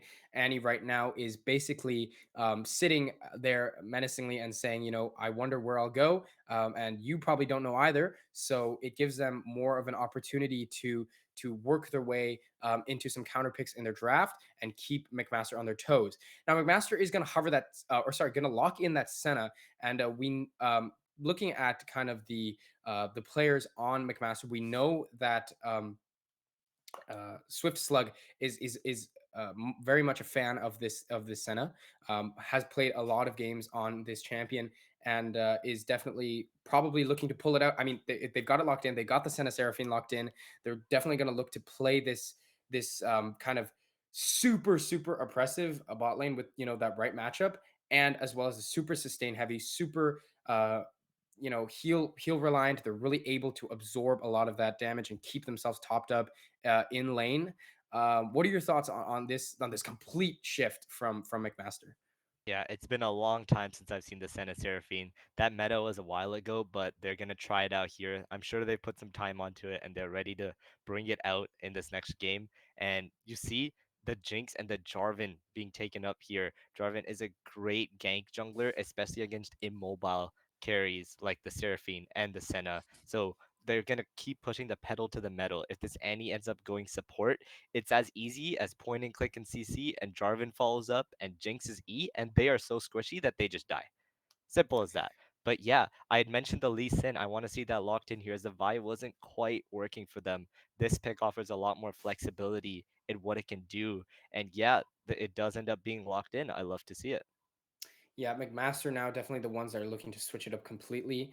You still got Last Dance posting on the Jinx here, but now McMaster knows that when their backs are against the wall, they need to be able to pull something out of their pocket to get their foot back in this series. Ari going to get banned out again. As you mentioned, Ari's able to get that push up mid, able to do those roams bot lane. And when you've already got like an immobile bot side, you've got the strong jungler on your side for the Jarvan and the strong setup in the Annie, that Ari can potentially be a nightmare to deal with, them coming down and landing those charms. The Zed, the comfort pick, banned away again for Trapper. So no Zed to be found here in any of these three games so far. And as we head into these last two bands, I mean, how do you think both teams are going to round out these comps? Yeah, we see a lot of mid bans coming out. A lot of those control mages we mentioned are still left up. And yeah, better get that Gallia out of there. He was running over the game in game two. Good to see that banned out. And yeah, the Annie is still a flex pick. So if McMaster does end up choosing their mid laner here, trying to give their strong side top a counter, then Warriors can choose whether they want to have any into it or keep any support and have a much more direct counter. But yeah, I do want to see McMaster give that pick to the top laner in R5. Try and get him on a good counter. Try and get him rolling. This man, he has the fifth highest kills in the entire league as a top laner. You know he has the potential to carry and take over a game. As here comes the Rumble. You'll love to see it. This is Oh a my great pickup here if goodness. it can work out against its lane Oh, opponent. lock it in. Lock it in for us.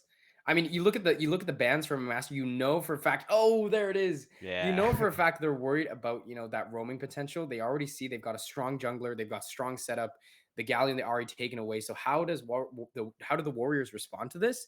But McMaster basically says, we don't care how you respond to this. We're slamming Rumble onto our top laner, and he is going to be pivotal to this comp. We're gonna see him hopefully, especially for Master, on a strong carry performance here, heading into this game three. Yeah, and it's interesting. They didn't pick it last. They picked it a bit earlier, so there Right. is some time for the Warriors to find a good counter pick to this Rumble. We know it is really lethal in the early game, and oh my God, don't it's gonna be the cat. Oh. That will be pretty interesting because it means Oh, okay, there we go. We I don't want to see the cat being double picked two here. carry tops. We It's need it's a what you top talked about in laner game that one, can Karthik. carry. Yeah. It's carry v carry. Come Yeah, on, the an Aatrox, exhaustive it's a comfortable pick on the signature side of champion. Inexhausted. He's finally taken off the Cassante, but whenever that's happened before, he's gone to that Aatrox many, many times. So he's still really comfortable in this pick. We'll see where this Rumble does end up going though, because okay, no. Okay, they're trolling. But yeah, the Rumble, it can go mid against the Oriana or it can go top. I do want to see a top if possible, but maybe it's Okay. mid. Honestly, it's still flexible. Anyone can go anywhere, and that's the power of McMaster's comp right now. Yeah, I mean, looking at this comp, oh my goodness, this is going to be an exciting third game. Regardless of how the game swings, regardless of the outcome, this draft is exciting. We've got big wombo combo potential from the side of the Warriors, and we've got big flexibility, big brain draft flex all across the map potential from McMaster. We're going to see how the picks shape out once we get on the Rift, but this is probably I could not probably ask for a more exciting draft as we head into this game three. This Senna Seraphine, most likely locking it down in the bot lane, and we've got two carries on the top side of the map, in the mid and in the top side, with a high, play potential jungler for both teams actually. So it'll be very very interesting to see if this is just gonna be like an all out brawl. Like from the moment we step on the Mhm. rift, if both teams are just gonna start smacking each other and trying to find as many early game advantages as possible. Yeah, and honestly, I like this comp from McMaster. You've got a bot lane that's going to be chilling while they make a lot of action happen on this top side. Rumble is gonna go mid, Gwen is gonna go top, is what that's my guess. Because Gwen is a really good matchup into the Aatrox. If she can just get one solo kill or get some assistance from the jungler and get the advantage, then it's really hard for Aatrox to play the game in that lane at all. So this is what they're gonna be looking for. This is their win con in my condition. This Lee Sin, he's gotta get active. He's got the higher mobility compared to the Jarvan. He can go in and out dodging the Aatrox Qs while Jarvan can only go in and hopefully get snipped up by the Gwen or just flamethrowered by the Rumble. So this is a great draft from them so far. I need to see their top side come alive if they stand a chance against Waterloo in this game. Absolutely. And I think it's unfair to make any strong critiques on any of really any of the laners on McMaster so far, because both the previous two games, it just seemed that it wasn't necessarily any individual player that was underperforming. It was just the entirety of Waterloo was capitalizing on the plays way faster than the entire McMaster roster could react to. So, like you said, it'll be very, very we're hoping here that some of these solo laners that we've been hyping up for the side of McMaster finally get their time to shine and show us why they too are here at the Eastern regional finals, why they made it and are fighting for a chance at first seed going forward, because we know that they have this carry potential. We know that they've got these champions in their pockets that they can shine on, and we definitely want to see a game where they have that opportunity to do so. As we have a bit of a delay here before we head actually onto the Rift and we get to see these players duke it out on game 3. A reminder for those in chat, this is match point for Waterloo. If they take this game, they are going to secure a first seed in the Eastern region of CLol. And if McMaster takes this game, they are going to stay alive for one more game at least, putting us onto 2-1 and into a game 4. So both of these teams know that they've got a lot on the line here. Waterloo knowing they can hopefully take this win and send themselves to first seed, and McMaster looking to keep their dreams alive. Yeah, and I love to see this change of pace from McMaster. Completely different comps compared to game 1 and 2. They saw that it wasn't working out and they've changed it up. We'll see if this new comp works out or if Waterloo is just too good as we head into the game. It's going to be a nice default setup from both sides. Yeah, both of these teams, no early game. Well, first of all, everyone's got their items. Very great. Yep. We've got Charmander and Bulbasaur on the Rift today. So Squirtle not finding much love. As both of these teams, we know that again, that they have this potential to pop off. There's a reason why they're here at the finals. It's just that Waterloo has had more of that opportunity in the past 2 games. My eyes are on this Rumble, and as you know, Karthik, you already mentioned, your eyes are on this top side, on this Gwen and Rumble, to see how they can push this game forward for McMaster. Yeah, and something I do want to point out here, Jinx has started the cull, which I really like because Senna Seraphine, it's a really good, nice scaling lane, but it cannot punish you at all early. It really doesn't have that in its arsenal. So Jinx taking advantage of that, getting more econ-oriented start here to get onto those mythic items, those core items that Jinx needs for team fights quicker because the Doran Blade isn't really needed in this lane. Yeah, for sure. It's great that you mentioned that because again, Last Dance has proven that he can be the carry here, and you give him an inch, he might as well just take a mile right now. And even though I think McMaster picked this knowing that bot lane was their weakness, it still is volatile because if Last Dance gets even more of an advantage, things could easily quickly spiral out of control here for McMaster. So they picked this uber safe comp. They need to make sure it stays that way. And Last Dance already has an item that could potentially swing the tides in his favor. But right now, I'm pretty sure that McMaster wouldn't pull this out if they weren't confident with the champions that they're picking. Swift Slug has plenty of Senna games under his belt, so we know he knows his champion in and out. So now we need to see McMaster, live up to these champions that they picked. Yeah, it's interesting to me that both junglers are starting topside. It means that they're gonna be pathing bot towards the Senna Seraphine, and that means that Jarvan is gonna get a lot more help than what the Senna Seraphine can give to this Lee Sin. But we see that the Orianna is pushed up, so the Jarvan is hovering her, making sure that she can't get early cheese ganked by the Lee Sin. Yeah, And and that's this is gonna actually give. great Oh, here. Sorry to interrupt, but no, they no, get no. the mid push and the mid jungler go into the Lee Sin's jungler.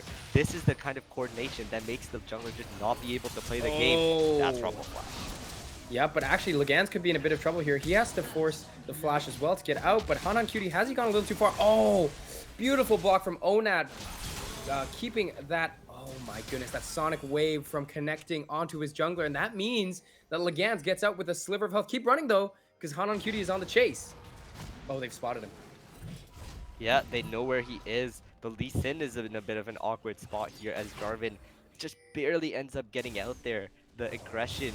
Oh, the Annie goes on the Orianna, but they don't have quite the damage. Still 3 minutes into the game. No items here to do anything with. Yeah, I mean, star player of that little skirmish there has got to be Onat. He blocks the sonic wave from Hanan Cutie, which means that Legans is able to keep himself alive. They lose the scuttle, they lose a bit of that bot presence, but that means both flashes are traded out, but critically, Flash has been traded out for Trapper. whereas Onat still has his flash. So there is still, once we hit that 6 on that Orianna, opportunity for a flash shockwave into a follow up on the Jarvan and potentially a kill for the Orianna. Yeah, and this was actually like it was a good return of fire as oh my god that Gwen is low and I don't know how.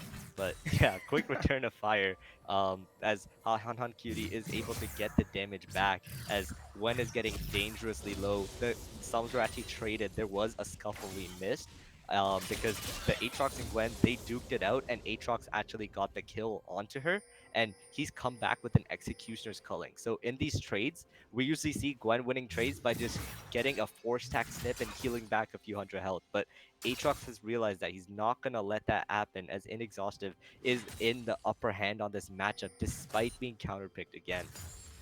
Yeah, we've been hyping up Retract all game, but I mean, all series, but I think it's finally time that we show some respect to Inexhaustive. There's a reason why he's known for these carry champions. There's a reason why he's known to be just this absolute monster top and this carry performer for Waterloo. I mean, he has been consistently finding solo kills this game, this series, and he might just find another one here as Retract is low, but here's Han Han Cutie.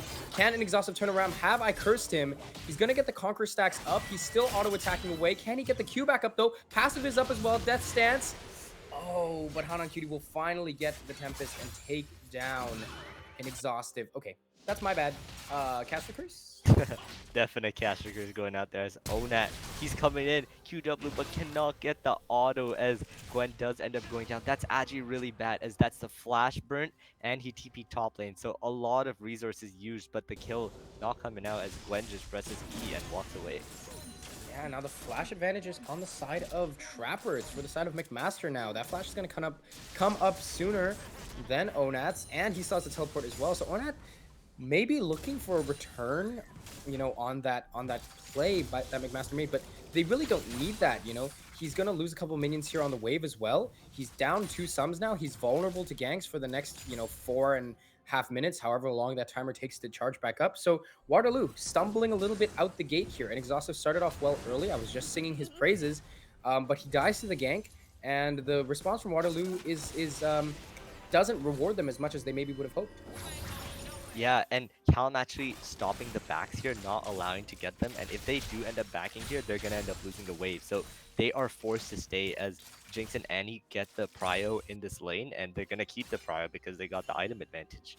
But Lee Sin, he's looking top here. He wants to get that Gwen ahead. Yeah, but Gwen is already half health there as Inexhaustive will hit all 3 Qs from that Darkened Blade. And Han Han Cutie, it's not like he's full health, so Inexhaustive has ult, so they have to be careful here, but I mean, so does Retract. They might actually just look to make the play here. Oh, Inexhaustive, you have to be careful. Needlework coming out, Ignite as well, instantly pops the World Ender, but he has to just look to get away, and Han Han Cutie won't let him, and then now that's 2-0 for the Lee Sin, and this looks like the game that McMaster wanted. The early game is looking strong for them. Yeah, and because of that, the dragon does end up going down. So for the first time, Warriors, I believe, get that first dragon. But yeah, this Lee Sin is on fire. It's going so much better than the Vi as he's able to land the Q there crucially and get the kill onto the Aatrox. He's 2-0, and Lee Sin snowballing is very hard to deal with. Yeah, I mean, Inexhaustive, they're probably not expecting the return gank, but now, speaking of ganks, in the bot lane, that's 1 charm for the Seraphine onto Last Dance. Callum Coy will go down, though, so that's 1 for 1 so far. Last Dance going down as well. Oh, no. A bit of a stumble there as 2 kills over to the Seraphine. Waterloo will pick up the bot lane as well, but now it's Legan stuck in a bad position. Flag and drag over the wall, but Trapper is on his tail. Meanwhile, on the top lane, Inexhaustive gets another solo kill. How does he keep doing it? This man is such a monster. He's been camped in this top lane, but he gets the kill again as Lee Sin's nearby, but he's too low to actually do anything about it as he goes for the Herald. But you gotta also look back on that bot lane. Seraphine gets 2 kills in that dive. That's for the first time Waterloo's dive execution was not the best. The aggro juggling wasn't the best, and they do end up going down. And this game, McMaster's got a gold lead as Lee Sin's going for the Aatrox again, but thinks twice. Yeah, that bot lane, especially the Seraphine, just the amount of stall and survivability that they have in those sticky situations. The damage isn't maybe there, the kill potential maybe isn't there, but when you're being dove under turret, we saw that Seraphine ult do absolutely a ton of stall, getting last dance in that charm, and then ultimately, as you mentioned, the juggle just doesn't go their way. Two kills up for the Seraphine, and once that Seraphine starts getting those items stacked, that survivability, that stall, that healing is going to just start getting more and more exponential, and eventually, at a point, that Seraphine Senna is just going to keep McMaster topped up throughout the fights. The sustained fight is more or less like a couple of ocean drakes in your pocket. Yeah, exactly. The Seraphine Senna in the as they scale up into the mid and late game is so annoying to deal with, as the people you're hitting just do not die. But it's really good specifically into like those dive comps, and that's exactly what happened, right? If you don't respect the Seraphine ultimate, like what happened in that bot dive, it gets turned around so easily. But on the other hand here, Aatrox is getting ganked again. He's got the ult. We'll see if he's going to be able to outplay it. Yeah, he's avoiding the abilities for now. Gonna dodge the equalizer. Still has the Umbral Dash to get away. He's gonna keep him safe for now. That double knockup meant that he was able to get up by the hair of his neck, as now Han Cutie forced to ward hop out of his blue, as the response from Waterloo is more or less instantaneous. Take away that blue buff, keep Han Cutie lower on his economy, and that is going to be the response from Waterloo. TP back from an exhaustive means that they lose relatively little for that play there that McMaster wanted to make. Yeah, he loses no minions, just has to use his ult. And this Aatrox, he's been ganked at least 3 times right now, but he's 2 waves ahead and got 2 solo kills. He is just taking control of this game, as every time they send someone top, Legans is counter jungling in the bot side. He's getting the dragon, getting the blue buff, and taking advantage of how well an exhaustive has been dealing with the jungler and mid laner. Yeah, and Trapper maybe trying to bait Legans there to flag and drag over the wall, but knowing that Han Cutie is there to support, or Legans probably sensing something is up. Speaking of something being up, it's not Swift Slug's health, because he has been taken down by Callum Coy, but Callum Coy in return, oh my gosh, on a sliver of health, no way! Oh, Flash no from Han way. Cutie to try to get the kill, but he can't find it! Oh my goodness, the command protect from Onat keeping him alive, and now the shockwave onto Philium as well means that's 2 kills in the pocket for the Orianna. Disaster in the river and jungle for McMaster. Yeah, and the power of Annie support right there. She just walks up to the enemy and just almost one-shots her as Jarvan finishes up the kill. And the Lee Sin, he was getting too greedy with it. He had his ult, I believe, but he did not want to use it. Tries to flash auto, doesn't use the ult, and the shield saves the Annie as he ends up going down. It is the disaster for McMaster. And yeah, 3k gold lead for Waterloo now. That was unintentional. I did not mean to rhyme those two words. They just happened to rhyme as I was saying them. But yeah, disaster is maybe a bit strong of a word. It's not great, obviously, that Orianna is on 2 kills right now.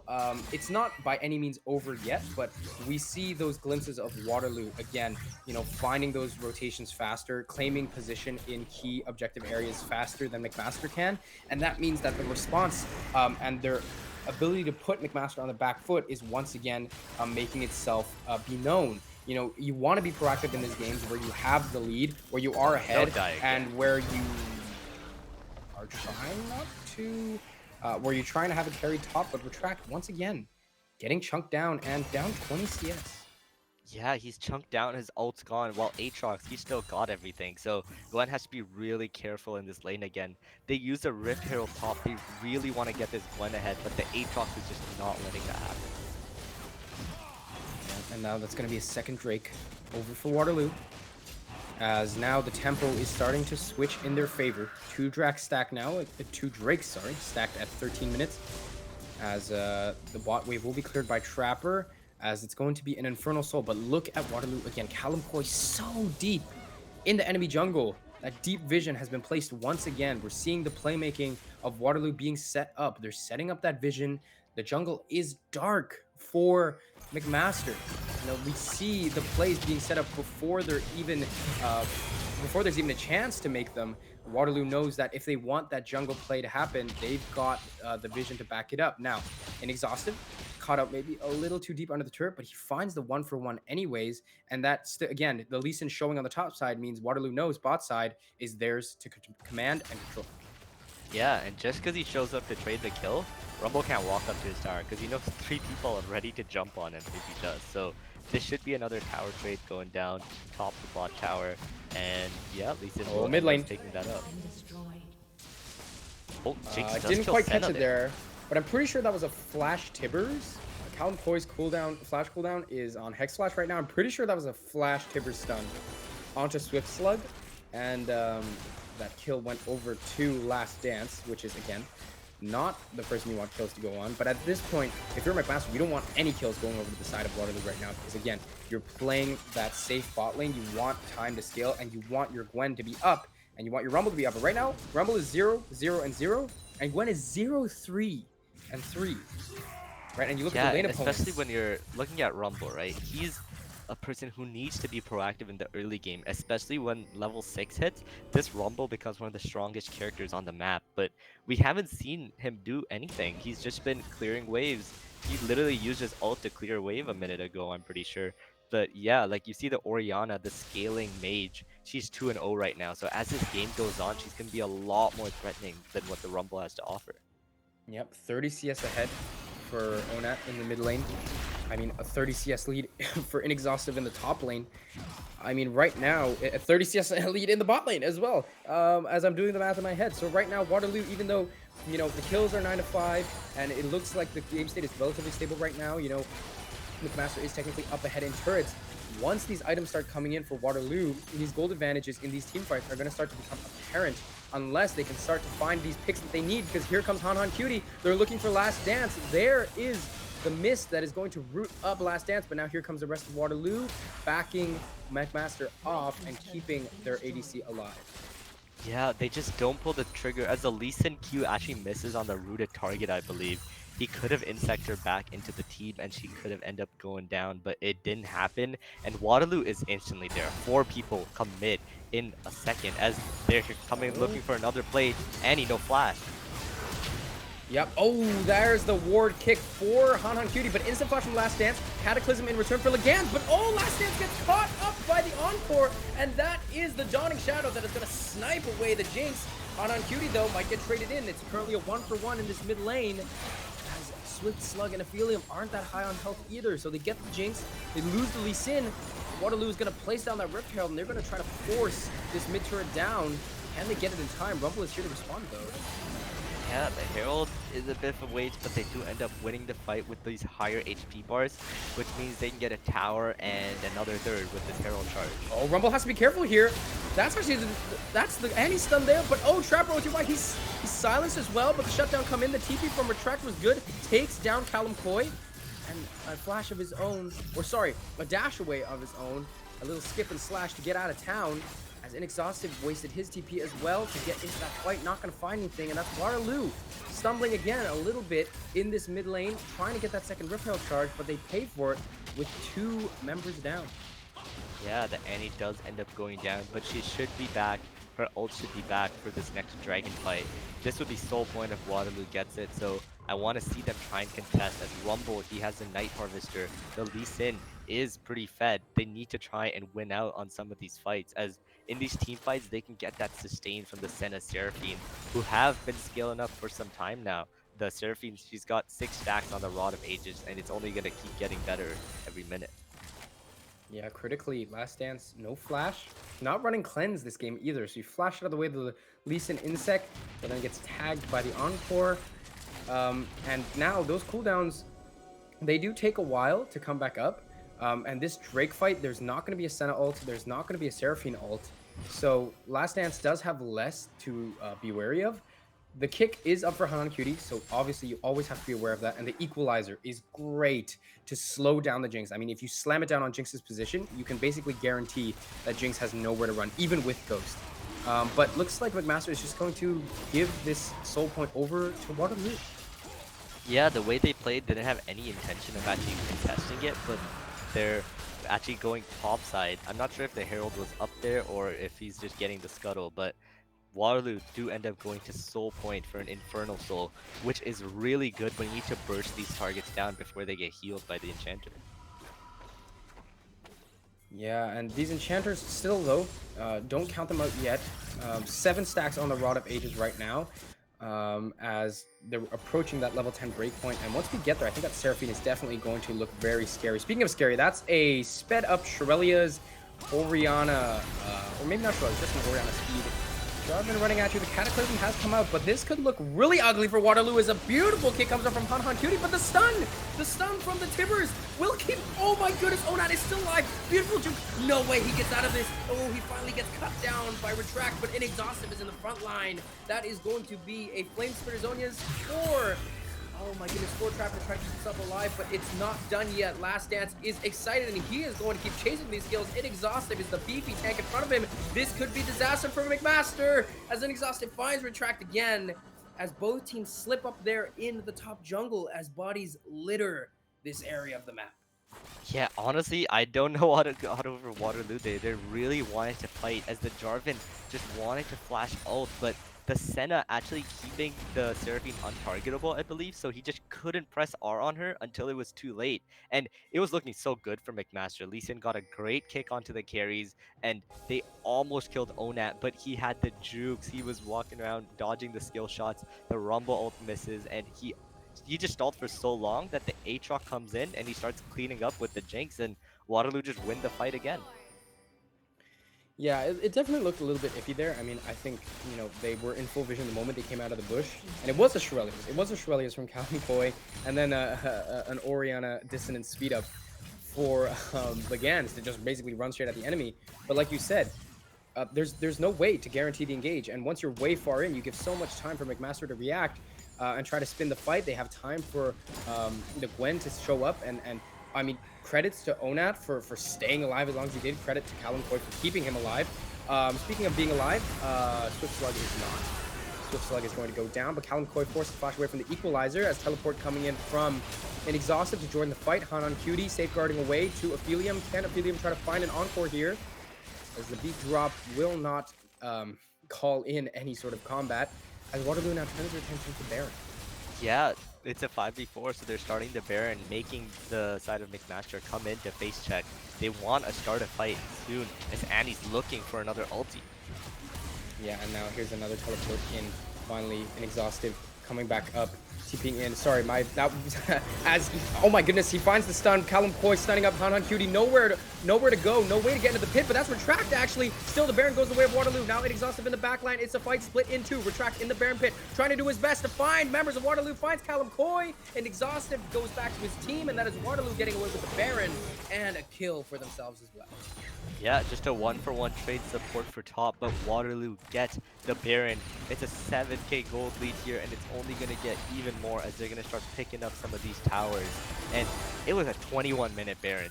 It was just so early. Waterloo continuing to play their playstyle of pushing the tempo, not letting McMaster breathe, as they weren't in the right position to contest for Baron. It made it really hard, and in the end, only Gwen was in the pit. The Lee Sin couldn't get in there, and it was an easy pickup for them.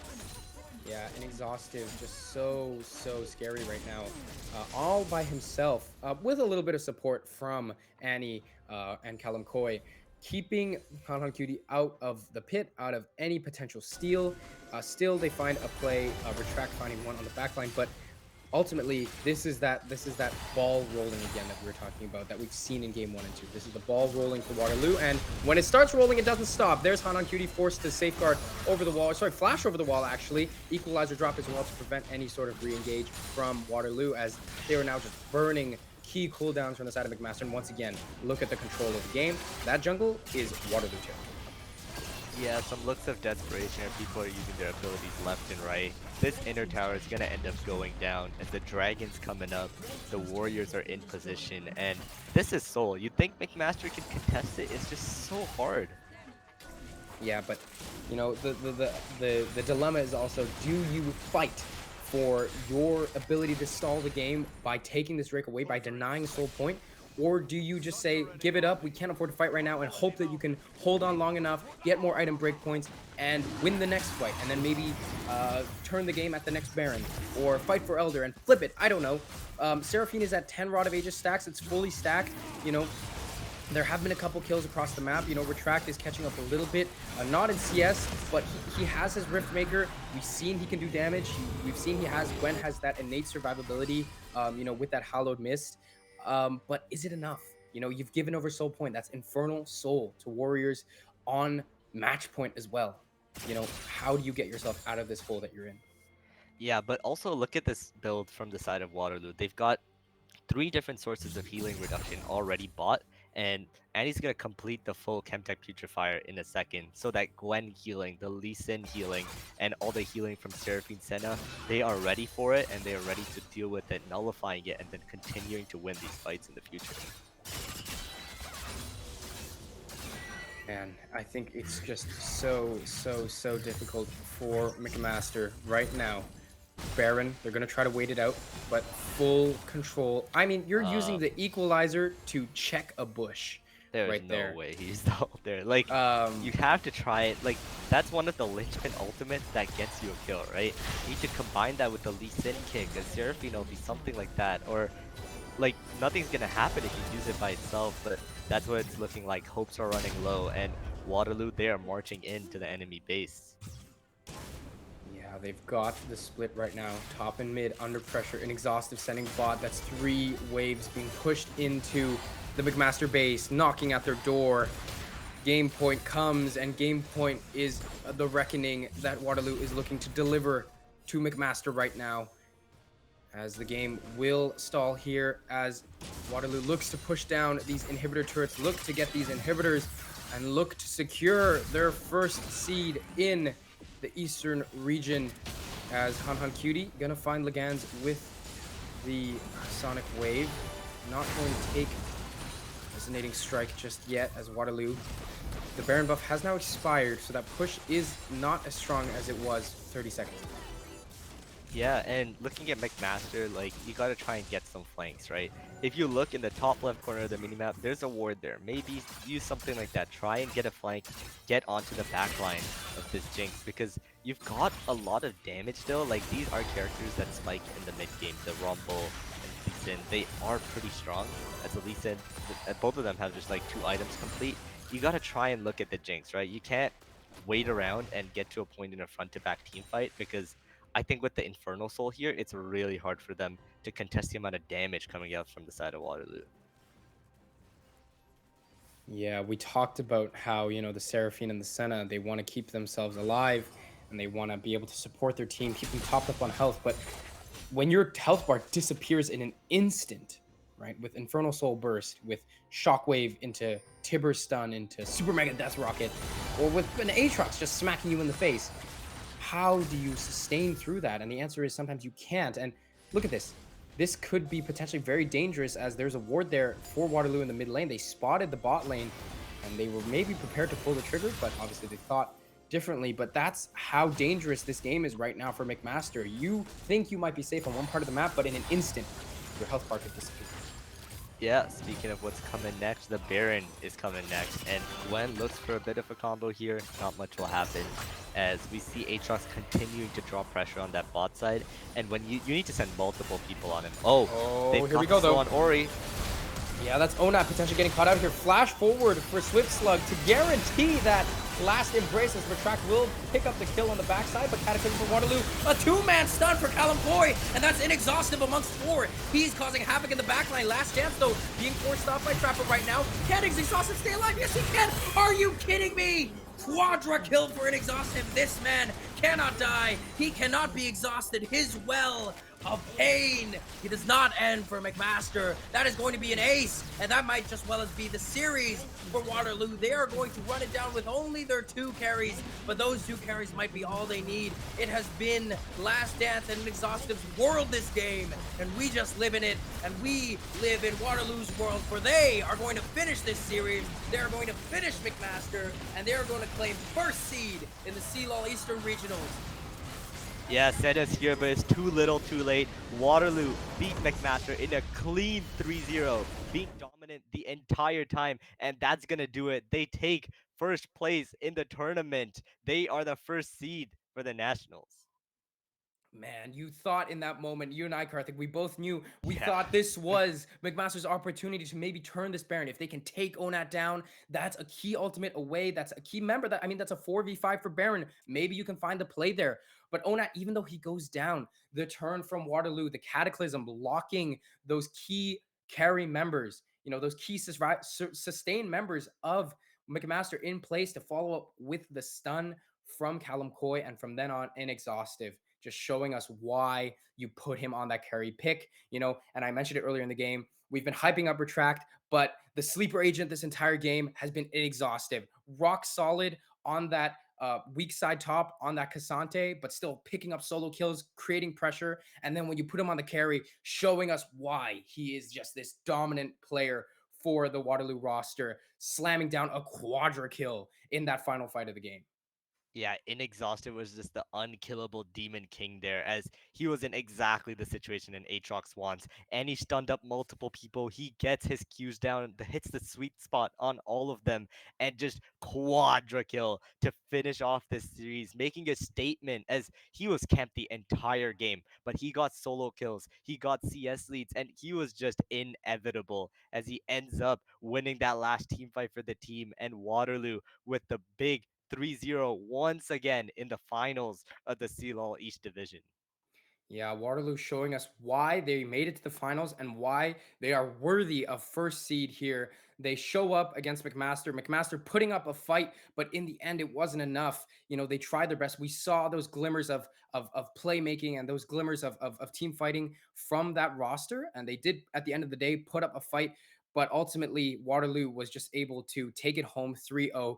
Congratulations to all the players that played here today. And I mean, Karthik, I'm sure you're super happy with the Oh show yeah. that we got today. Both teams, duking it out on the Rift. That's why we love League of Legends here. And we just want to thank all of you guys, the fans, for sticking here for both sides, watching this amazing series and showing up to support your team. We want to thank our production behind the scenes for giving us this show, and setting Karthik up and I for success. And lastly, we want to thank Shopify Rebellion, as always, for sponsoring us, supporting everything we do here at Warriors Esports. Karthik, any last words for this awesome series today? Honestly, I'm speechless by every single member on the team of Waterloo. They all had their moments, Aatrox, we just mentioned him being unkillable. The jungle and mid just making the Vi unable to play the game in game two. And the bot lane consistently turning around ganks to get double kills for themselves in multiple of these games. The whole team are just hitting their stride here, and we hope they take it all the way to nationals and get as far as possible. Good luck to them. And thank you everyone for watching. We'll see you next time. Cheers.